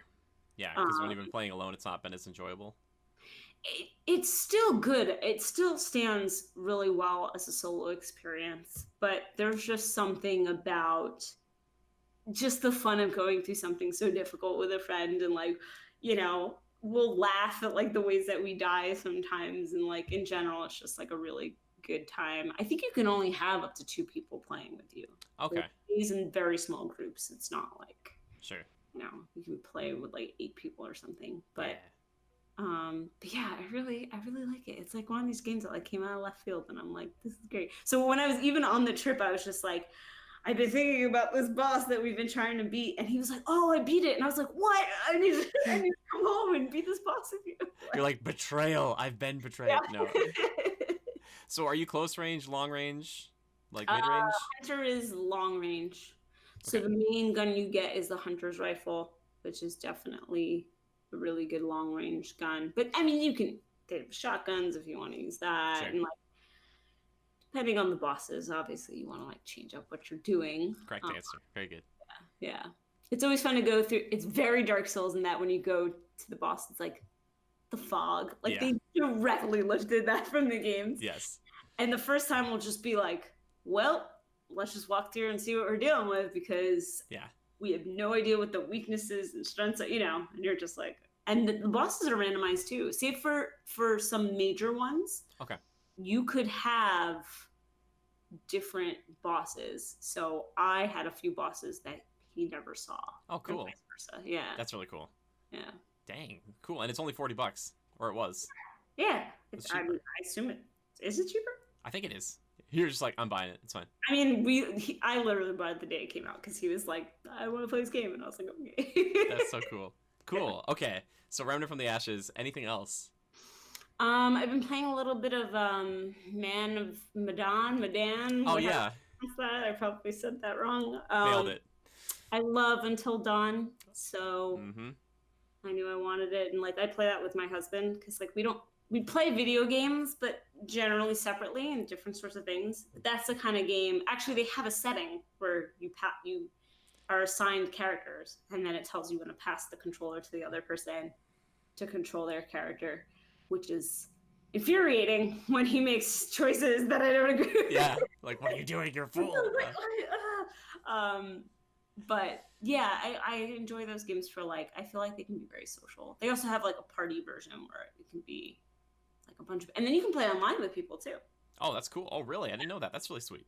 Yeah, so both it's like couch co-op and then also online. Yeah. I feel like those are those games that you do play with like a party of people, Yeah, you right? should, right? Yeah, yeah, 'Cause yeah. it's like watching a movie otherwise. So, Yeah, exactly. Do you feel like it's in the same ballpark as Until Dawn?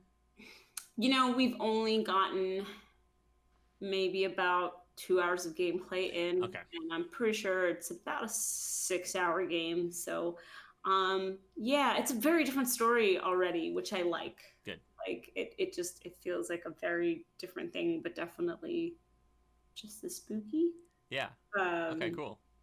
yeah, so I've been into that too. Okay, so kind of different ends of the spectrum. Like one game where you're just kind of shooting your way through everything, and then like another game where it's more like character driven and relationships, but also Yeah. scariness in a different way. Mhm. Any movies or anything or TV? I've been watching Mindhunter, which I'm almost done with the second season. Do you like it? Oh, I love it. I mean, I love the first season. I actually think the second season is even better. Um, so yeah, I think we have like 3 more episodes left of that, and then I do want to watch The Boys because everybody's been telling me to watch it. Yeah. Even though I know that's a very dark take on superheroes. That's what I've heard too. I'm like, I don't know if I want to jump into it, but we'll see. I guess I'm a little superheroed out. Yeah. Weird to say, like, because I thought I never would be, but I'm kind of hitting that point. Sure. Like, I'm not as excited about Phase 4. Yeah. I mean, You after know? Endgame, it's hard to be like excited about things. Because you loved all those characters so much, Yeah. and then you kind of got that wrap up, and now, obviously I want another Black Panther, and I'm interested in the next Thor. Yeah. But beyond that, I'm kind of like, I don't know how much I care about what like the Eternals and like all of that stuff. you know? Yeah. Yeah. It's weird. We'll see if it's any good. I hope it is. Yeah. Yeah. So, yeah. So I'm trying to think what else. I feel like my trip just kind of like put a hole in everything that I've been trying to like. No, that's fine. That's a good thing. Yeah, it is a good thing. And then I've been getting my husband to watch some Marvel movies, which has been amazing because at first he was like, I hate all superhero movies that aren't the Batman trilogy. Like that was Oh, just like his I know people like that. You're like, all right, come on now. Like, yeah. And then we watched one and he was like, oh, that was good. And then we would watch like another one and he'd be like, that one was good too. And then eventually he'd be like, okay, it's his favorite so far is the first Guardians of the Galaxy. Okay. I've been giving him what I feel are the most important ones. Sure. Like I'm not gonna make him watch 22 movies. Yeah. It's not gonna work. So we gave him the first Iron Man, skipped the first Captain America, and went into Winter Soldier. I just gave him the rundown of the first one because I don't think it's that strong. You're killing me, but that's fine. Keep going. Keep going. Sorry. That's okay. No, it's your choice. It's fine. I mean, if you just want to, like, I don't know, hamstring his whole situation, that's fine. That's fine. That's fine. Well, he loved Winter Soldier. Well, first he saw Captain America and he was like, Captain America's kind of badass. I was like, yeah, I know. And then he sees Falcon and he's like, he's kind of badass. I'm like, yeah, I know. And then he sees Bucky and he's like, I love this guy. I want Bucky to be that for like a whole movie, like just straight Terminator. Like I love him so much in that movie. Like again, I should say. But, Yeah. And then we went on to the first Avengers, which he also really enjoyed. Skipped Age of Ultron. Yeah. Not that necessary. Filled him in on those bits and pieces. I think the Vision thing is a little confusing for him, but oh, for sure. Yeah, yeah. it is what it is. And then where did we go from there? Guardians of the Galaxy. He actually watched Ant-Man on his own on a plane recently, so hey. Perfect like screen size for it. You know? And now, I mean, I gave him the choice if he wants to watch Thor Ragnarok or if he just wants to go into Infinity War, because we watched Civil War as well. Obviously. Oh, cool. So he kind of has, like, and he's seen Black Panther too. So he has most of it. He hasn't seen Doctor Strange, but that's an easy thing to explain. Like some of those movies I don't feel like have so much backstory. Sure. It's hard to like get him to understand. You're like, he's a magic man. Don't worry about it. Like he doesn't need to know Captain Marvel. Like she's a magic woman. Don't worry Exactly. about Yeah, exactly. it. For sure. Yep. So but now getting him to watch Infinity War is a struggle because he keeps looking at the time of it being 3 hours. Don't let him look at the times. You gotta just jump in. He's like, oh, it's a 3 hour movie. When am I ever gonna have time? And I'm like, Like Dark Knight alone was how long? Like 2.5 or something. I'd be like, come on, man, let's go. Like, yeah. Yeah, we'll get there. You'll get in there eventually. Yeah, it's worth it, and it goes fast. Tell him it's brisk. It is brisk. It's a very fast movie. I'm more just happy that he's actually enjoying this movie. Yeah. So he went from like, I'm never gonna like any of that to like now he's like, okay, I get it. Like I get why people like these movies. Yeah. They're pretty good movies. Yeah, for sure. Yeah, you're like, he's starting to see why they've made so much money, because for a while he was like, what are they doing? Basically. Like he was just like, I don't understand why like Infinity War, you know, and then Endgame, he was just like, what is going on? Why is everybody going to see this movie? Now I'm so excited for him to watch Endgame because he's starting to like love certain characters. You're like, yes, that's right. I hope you love Tony Stark the most. There's gonna be this rat that crawls over the. So they call that rat Mickey, like crawls over the little van, and that's what gets Ant-Man out. It's so confusing, but don't let him see that it's 3 hours, because he'll also be like, what? It's 6 hours between these two things. But it's fine, don't worry about it. I think he knows that, but we'll find a way. We'll find a way. You'll find a way. We'll build an intermission or something. That would be so great if they just had that somewhere built and they're just like, here it is. I remember they were talking about doing that for a while, or somebody thought that was going to happen. I was like, I don't think they'll do that. I'm trying to think, what's the scene in both of those movies that's good to pause for intermission? Where do you cut those movies in half? That makes like a good point. You know what I mean? I would say right before in Infinity War, before Thanos, like it wouldn't be exactly intermission or half, but like right before he gets to Titan. Yeah. Like after the stuff with Gamora, because you'd be like, that was so sad, what's he gonna do next? And then like that's where you'd be like kind of cliffhanger-ish. Dude. You know, I don't know, like, yeah, either way I think it would be hard to just pause it a moment. I don't know. But it's cool that he's trying it out, so I'm excited. I want to hear updates on this. I hope he gets through Endgame and it's like, I get why people love it, you know. Like I love it now too. He didn't have to go see it in theaters though, so kind of good but kind of bad. Like seeing Endgame, I remember in it with an audience was like emotional. So. And I only saw it the one time, and I'm almost kind of bummed that the next time I watch it is going to be just on a TV. Because I'm the same way. I tried so hard to go back to see it again, but then there's like part of me that was like, I don't know if I want to pay to be like depressed, but like I should. I don't know, man. That's hard. And then they re-released it, and I still didn't even. Yeah. Oh well. They did the same with Spider-Man. Did you see Spider-Man in theaters?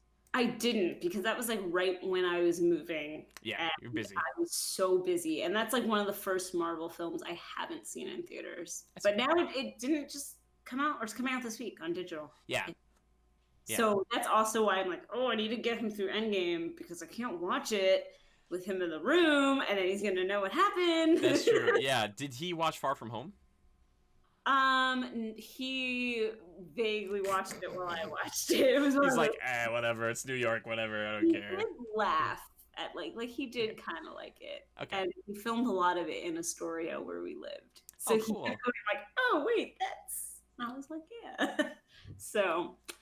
I don't know. Maybe I'll get him to sit down. Like, I think he wants to do Infinity War next. And then he was like, can I just go to Thor after? I said, you could. I said, if you watch it before, you'll understand. Like, you'll know who Valkyrie is and stuff like that. Yeah.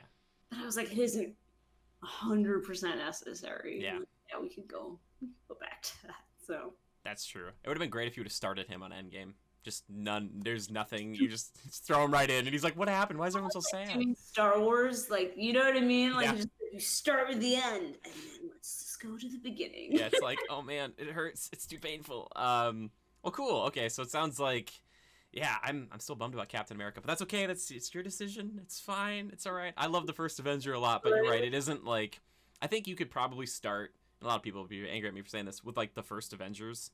And just be like, yep, they kind of give like their brief little backstories, kind of, and just know that they're all superpowered. And don't worry about it. I agree. I think watching the first Iron Man was important for me to show him because that was the first one. Yeah. And I do think it's it's a good way to see where his character starts. Yeah. So I feel like you almost need to see that because that is really the epitome of like who Tony Stark was. Yeah. You get it in the first Avengers, but like you really get that in Iron Man. And it was so interesting to watch so many years later and then be like, things are clicking. Oh my god, I can't believe they referenced that later on. There's just things and you're like, whoa, they really had a lot planned out here. Kevin Feige's just sitting there. He's like, yes. He's like, now I've got the X-Men and Fantastic Four. Yes. Disney's like, pay him whatever we have to. Just keep him around forever. I just feel bad about Spidey still. Like, I hope they figure all that out. It's just going to be weird if he's not in it, I just love Tom Holland so much. Yeah, he's really good. He's literally, to me, the perfect Spider-Man. Yeah, I think he really encapsulates the, like, comic book character so well. Yeah. And, it would be really disappointing if he couldn't, like, stick around. Yeah. I agree. We'll see. I mean, despite all of that being said, don't they still have some time before things are actually final? I think so, but I don't know if we'll see. It's all about money. Yeah. I hope somebody figures this out. Come on, somebody, please. A lot of money, and let's get it done. Let's get a lot of money. I guess I don't have as many cool things to say as you do. I just watched Tarzan again, though, which, by the way, I love that film. I think Tarzan's really good. A lot of people will be like, it's like a Phil Collins sing-along. But, like, halfway through that stops, and the animation... it's chef's kiss, baby. It's just so good. It's been a long time since I've seen it. Oh, it's on Netflix right now. Probably since college, I would say. Oh, I love it. Is it on Netflix? It is. Okay. It's one of the few Disney ones that's on there. Princess and the Frog is also on there, right? And I just watched that last night. I rewatched that too. It's so good. Okay, I like it. I think the character motivations are a little, like, hollow. Because, like, the bad guy is like, I'm going to take over New Orleans, and then my friends on the other side are gonna be excited because I'm gonna get everybody's souls for them. But like, I don't really know why he it doesn't seem like he needs or wants the power, but he does. Like, I don't know. It's a little. I like him a lot, Dr. Facilier, but I think it's more of just like a buddy road trip movie where they fall in love. Kind of, and with really great music. Yes, the music's good. It's good. I came off Tarzan, so I'm like, I don't know. I get like emotional with Tarzan. Like, this stuff's good. And I also love though that we have a Disney princess who's like, hey, my dreams will be realized, but I'm just gonna work really hard. I got old-fashioned gumption, and she's just like, yep, sorry, I can't hang out tonight, guys. I'm living my dream. And she's got like a super rich friend who has never offered to help her. Yes. It's like it's like my mom made you all these dresses. But it's things I think about in a movie that was probably not meant to like be dissected. And I'm like, oh yes, so they're still friends with the gator later on when they're humans. I bet that makes a lot of sense. But that's a good movie too. That one looks really good as well. And I miss the hand drawn. I know they're never gonna like probably go back to it, but I miss it. Like, which is why I think I like Princess and the Frog, because that was their little like last hurrah of that. Yeah. And it was so beautiful. Yeah.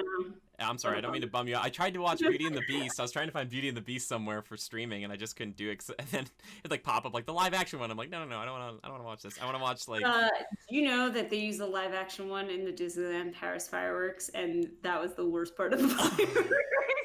You're like, boo, like. I mean, the rest of it was so great, and then all of a sudden I was like, what are they doing? What are they doing? And the projections are like the live action, and it's like one of the like songs from the credits of the movie or something. Like, that's woof. I don't know if maybe they really like it over there. I don't know, but it was really disappointing. That does sound weird. It's like if they would have taken that like teleporting mirror scene where they like go over to like his childhood home or something. Like that it's weird. Like there's good stuff in it, don't get me wrong, but I want to just watch the old school Beauty and the Beast and get back to the roots. It's a good one. And I also love that the villain, like, I get him. Like, I get Gaston. Like, some other villains, you're like, why? Like Maleficent is, like, just straight evil because she's evil. And then they made the live-action movies, like, because she wasn't invited to the birthday party. It's like, no. She also, the king, like, took her wings or something. Super weird. But, like, Gaston, you're like, all right. He could be, like, with anybody, but, like, he's a trophy hunter. And, like, Belle is the biggest trophy. And he's just, like, a big jerk. But everybody loves him. He's a big jerk. But he also, like... I get it, with him, but Well, that's how I feel about Frollo. Yeah, Frollo. He's just a villain because he's driven by religion and his conviction and what he thinks is right. Yeah. But also, there's also a part of you that knows that he's kind of knows he's wrong, but he's doing it for power, right? Yeah. Like there's that, but he's doing it under the guise of no, this is right, this is just whatever. And then him having that whole struggle with how he feels about Esmeralda. I did watch that on the way to Paris because obviously they had it on the plane, which was amazing because it was Air France. And I was Perfect. like, oh my God, yes. And then every time I watch that movie, it still does blow my mind. Some of the lines and some of the things that are in that movie that you're just like, sure. I don't know what, I must block them out of my brain sometimes. And then I watch it and I go, oh, that's so awkward.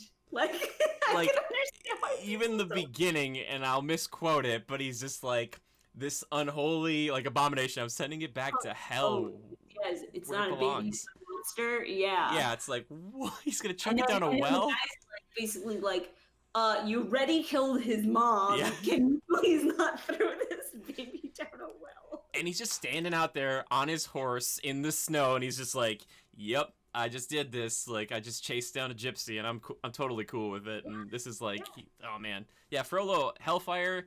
It's like right up there with Be Prepared for me. It's like villain songs where you're like, okay, that's a cool, compelling. Especially villain. when he sees all the statue guys like the robed figures. Oh my gosh, that's a good movie. And I also love in that movie that there's like 3 guys who just like Esmeralda's like a plot driver. Like she's just like there and she's trying to do her own thing, but like there's 3 powerful guys who are like, we're all gonna die for her, and one of them's like, I'm gonna burn down all of Paris if we can't find her. Yeah. You're like, whoa, dude, what? Like you're gonna kill everybody? Like it's like one of my favorite lines is, so I don't really love A Guy Like You, that song, because it feels a little out of place. But the first 2 lines are the best lines ever, which is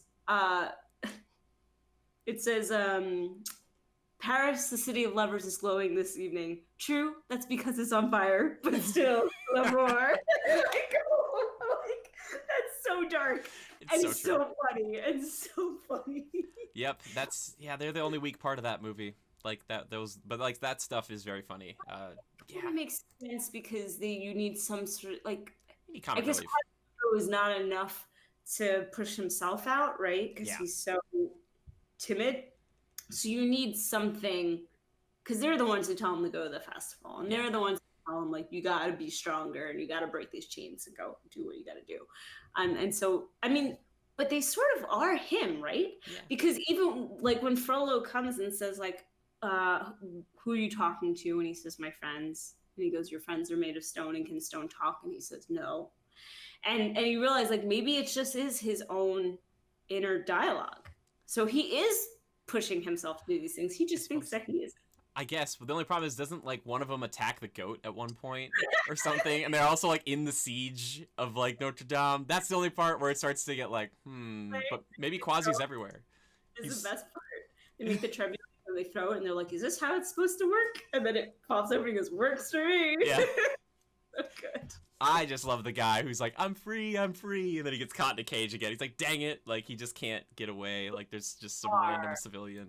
Dressed up as the guy in the prison. It's the same animation. Yeah. You know, when he's in the prison and he tells Aladdin about the Cave of Wonders? Yes. Same. Really? Look at that old again. Yep.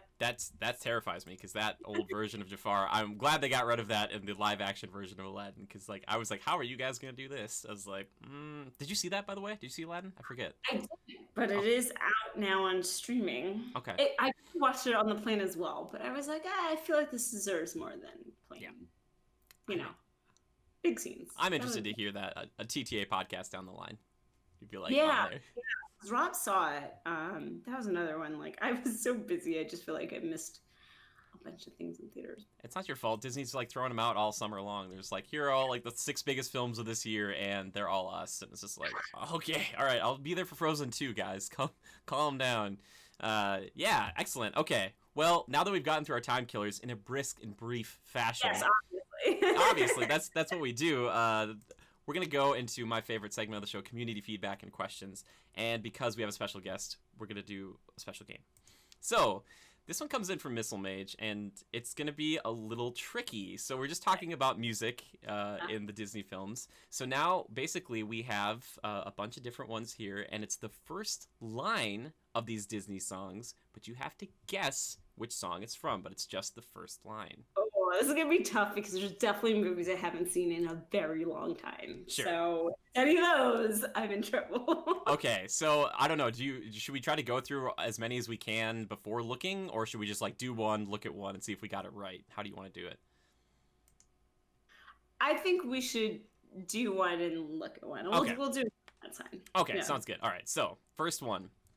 With tuppence for strings, you can have your own set of wings. Okay. Well, let's go fly a kite. Oh, I'm sorry. I didn't know that right. I could figure with tuppence because that's straight Mary Poppins. Wait. Your set of wings. I'm also thinking of Home Alone too. Feed the birds. Wait. Mm. Anyway, sorry. Good one. Definitely. Good job. Yeah. Oh, this one. You're going to love this one. It's so easy. Beata Maria, you know I am a righteous man. Of my virtue I am justly proud. What's his name? What's his name? Well, isn't it technically... Wait, the actual real title, though, is Heaven's Light / Hellfire. Very good. Because it's Very good. I'm glad that you know that. He wrote Hellfire, but I know you're right because it's both. Because I remember always looking for this song and I could never find it by itself. Back when the world was new, the planet Earth was down on its luck. Oh, that's Hercules. Oh God, what is the name of the song? That's the gospel truth. Very right? good. The gospel truth. I love the line, "He hurled his thunderbolts." It's a good one. That's a really good opening line. Oh, this one's easy. There you see her, sitting there across the way. She don't got a lot to say, but there's something about her. Like singing the song in my head. I was gonna say, should I sing it along? No, you're right. Kiss the Girl, Little Mermaid, Sebastian. Tell everybody I'm on my way. New friends and new places to see.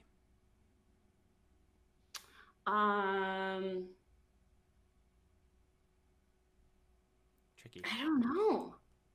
Wait. You're not gonna get this one.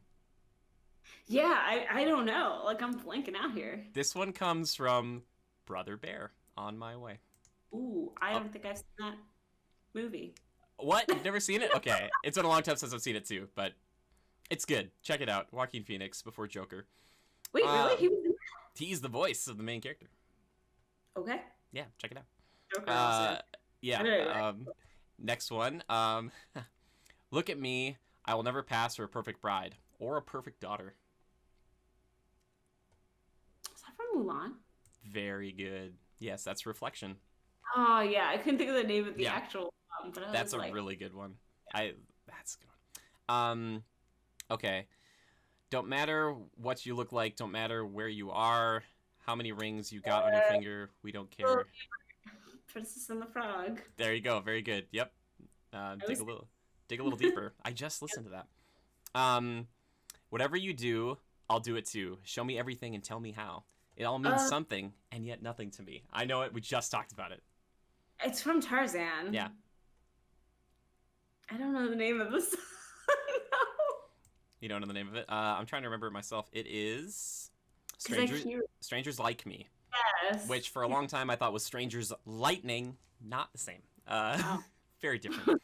I was a child, Christine.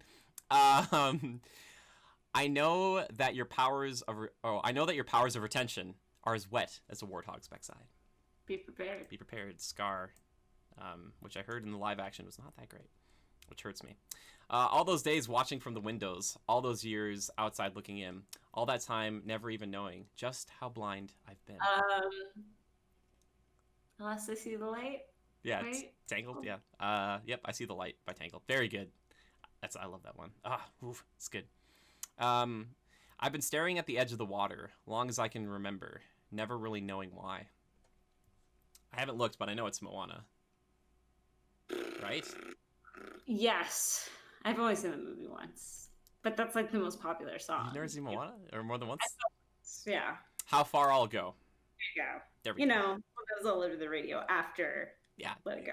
Exactly. Let's see. If there's a prize for Rotten Judgment, I guess I've already won that. Oh God, I have no idea. You don't? It's one of the ones we talked about earlier. It's actually from Hercules. Meg sings it, I believe. Oh I yeah. won't say I'm in love. I would have never remembered the first line of that though. I love it Like I because don't know the lyrics nearly as well. So. she's very down on herself. I feel bad. Poor Meg. The world is cruel. The world is wicked. It's I alone whom you can trust in this whole city. I am your only friend. Oh. Beginning of does it? It's the beginning of Out There, isn't it? Well, no, it's prior to that. I don't know what the actual song itself is called. I think it's Out There. Is it considered? Yeah, it's. I think so. Yeah, yeah, the beginning. Good one. Good job, Christine. There's someone's on for here for you for sure. Let's go. I don't have time for dancing. That's just gonna have to wait a while. I feel like I'm cheating. It's from Princess and the Frog. I just watched it last night, and she says that. And I think it's what is it? Patient or a little closer, something closer. Almost there. Dang it. Almost there. Yes, that's her whole like big song with Almost all the there. work that she's putting in. Yeah. She should just be a singer. I mean, on top of it, she'd make a lot of money that way. She'd have been great. Living in my own world, didn't understand that anything can happen when you take a chance. Huh. I don't know this one at all. I don't know this one at all either. This one is. Oh, sorry. He's tricking us. It's from High School Musical. Start of something new. Gosh, our favorite movies. You've never seen them? Oh, nope. Okay. I have a long time ago. I actually saw the third one in theaters because some friends wanted to see it. Some friends. Yeah, it was me. I bought the whole theater to myself, and my gargoyles. Okay. I see what's happening here. You're face to face with greatness, and it's strange. Wait. I know this. You've only seen it once. You're welcome. Yes, very good. It's You're Welcome from That Lana. song is so great. I also love The Rock, so yeah. Ironically, I think Dwayne Johnson might be a better singer than Will Smith is in Aladdin. Ooh, good to know, but also not surprised. Them's fighting words, I know. Not surprised though. Yeah. When somebody loved me, everything was beautiful. Every hour we spent together lives within my heart. When somebody loves you. Which is that Toy Story 2? Yes, and that is the best part of that movie, probably. The saddest part of that movie. Yeah, I don't know if it's just I feel like Toy Story 2 and 3 became derivative of one another. Anyway, but it's When She Loved Me is the name of the song. Sorry. Yeah. That whole scene is like too much. Can't handle it. Anyway. I know I can't even either. Little town, it's a quiet village. Every day, like the one. Beauty and the Beast. What the heck is the song? It's Provincial Life. I have to like sing the whole verse into the chorus to like remember the name of the song. It has to be Provincial Life, right? Yes. Is that what it is? Oh, it just says. No, it's called something else. All I have here is Belle, Beauty and the Beast. Is the song Belle? Oh yeah, I mean they all sing about her. Yeah, I guess that's true. I sing that song sometimes. It's just a good little song. It's a good song. 7 a.m. the usual morning lineup. Start on the chores and sweep till the floor is all clean. I know this one. Like it's very familiar. Say it one more time. 7 a.m. the usual morning lineup. Start on the chores and sweep till the floor's all clean. She's got long hair. Yeah, I know it's Entangled, but I don't know the name of the song. Yeah, is it like morning routine or something? I don't know. I've only seen that twice, so. When will my life begin? Oh yeah. Okay. Uh-oh, this one hits home. Come stop your crying. It will be all right. Just take my hand and hold it tight. Oh, that's from Tarzan. Yeah. I think it's You'll Be in My Heart. Yeah. Yes. Ugh. That song the two parts of Happily Ever After that make me cry. Well, no, I guess Out There doesn't make me cry. Is that and Go the Distance. But you can't play You'll Be in My Heart over fireworks in the castle and not cry. Like, it's just... I totally agree. I'm also, like, I don't know. I love my mom a lot, so whenever I hear that, I'm like, you're right, Mom. It's such a beautiful song. Also, why did Hercules stop singing when he grew up? I love that song, and, like, Hercules is like, I'm buff now.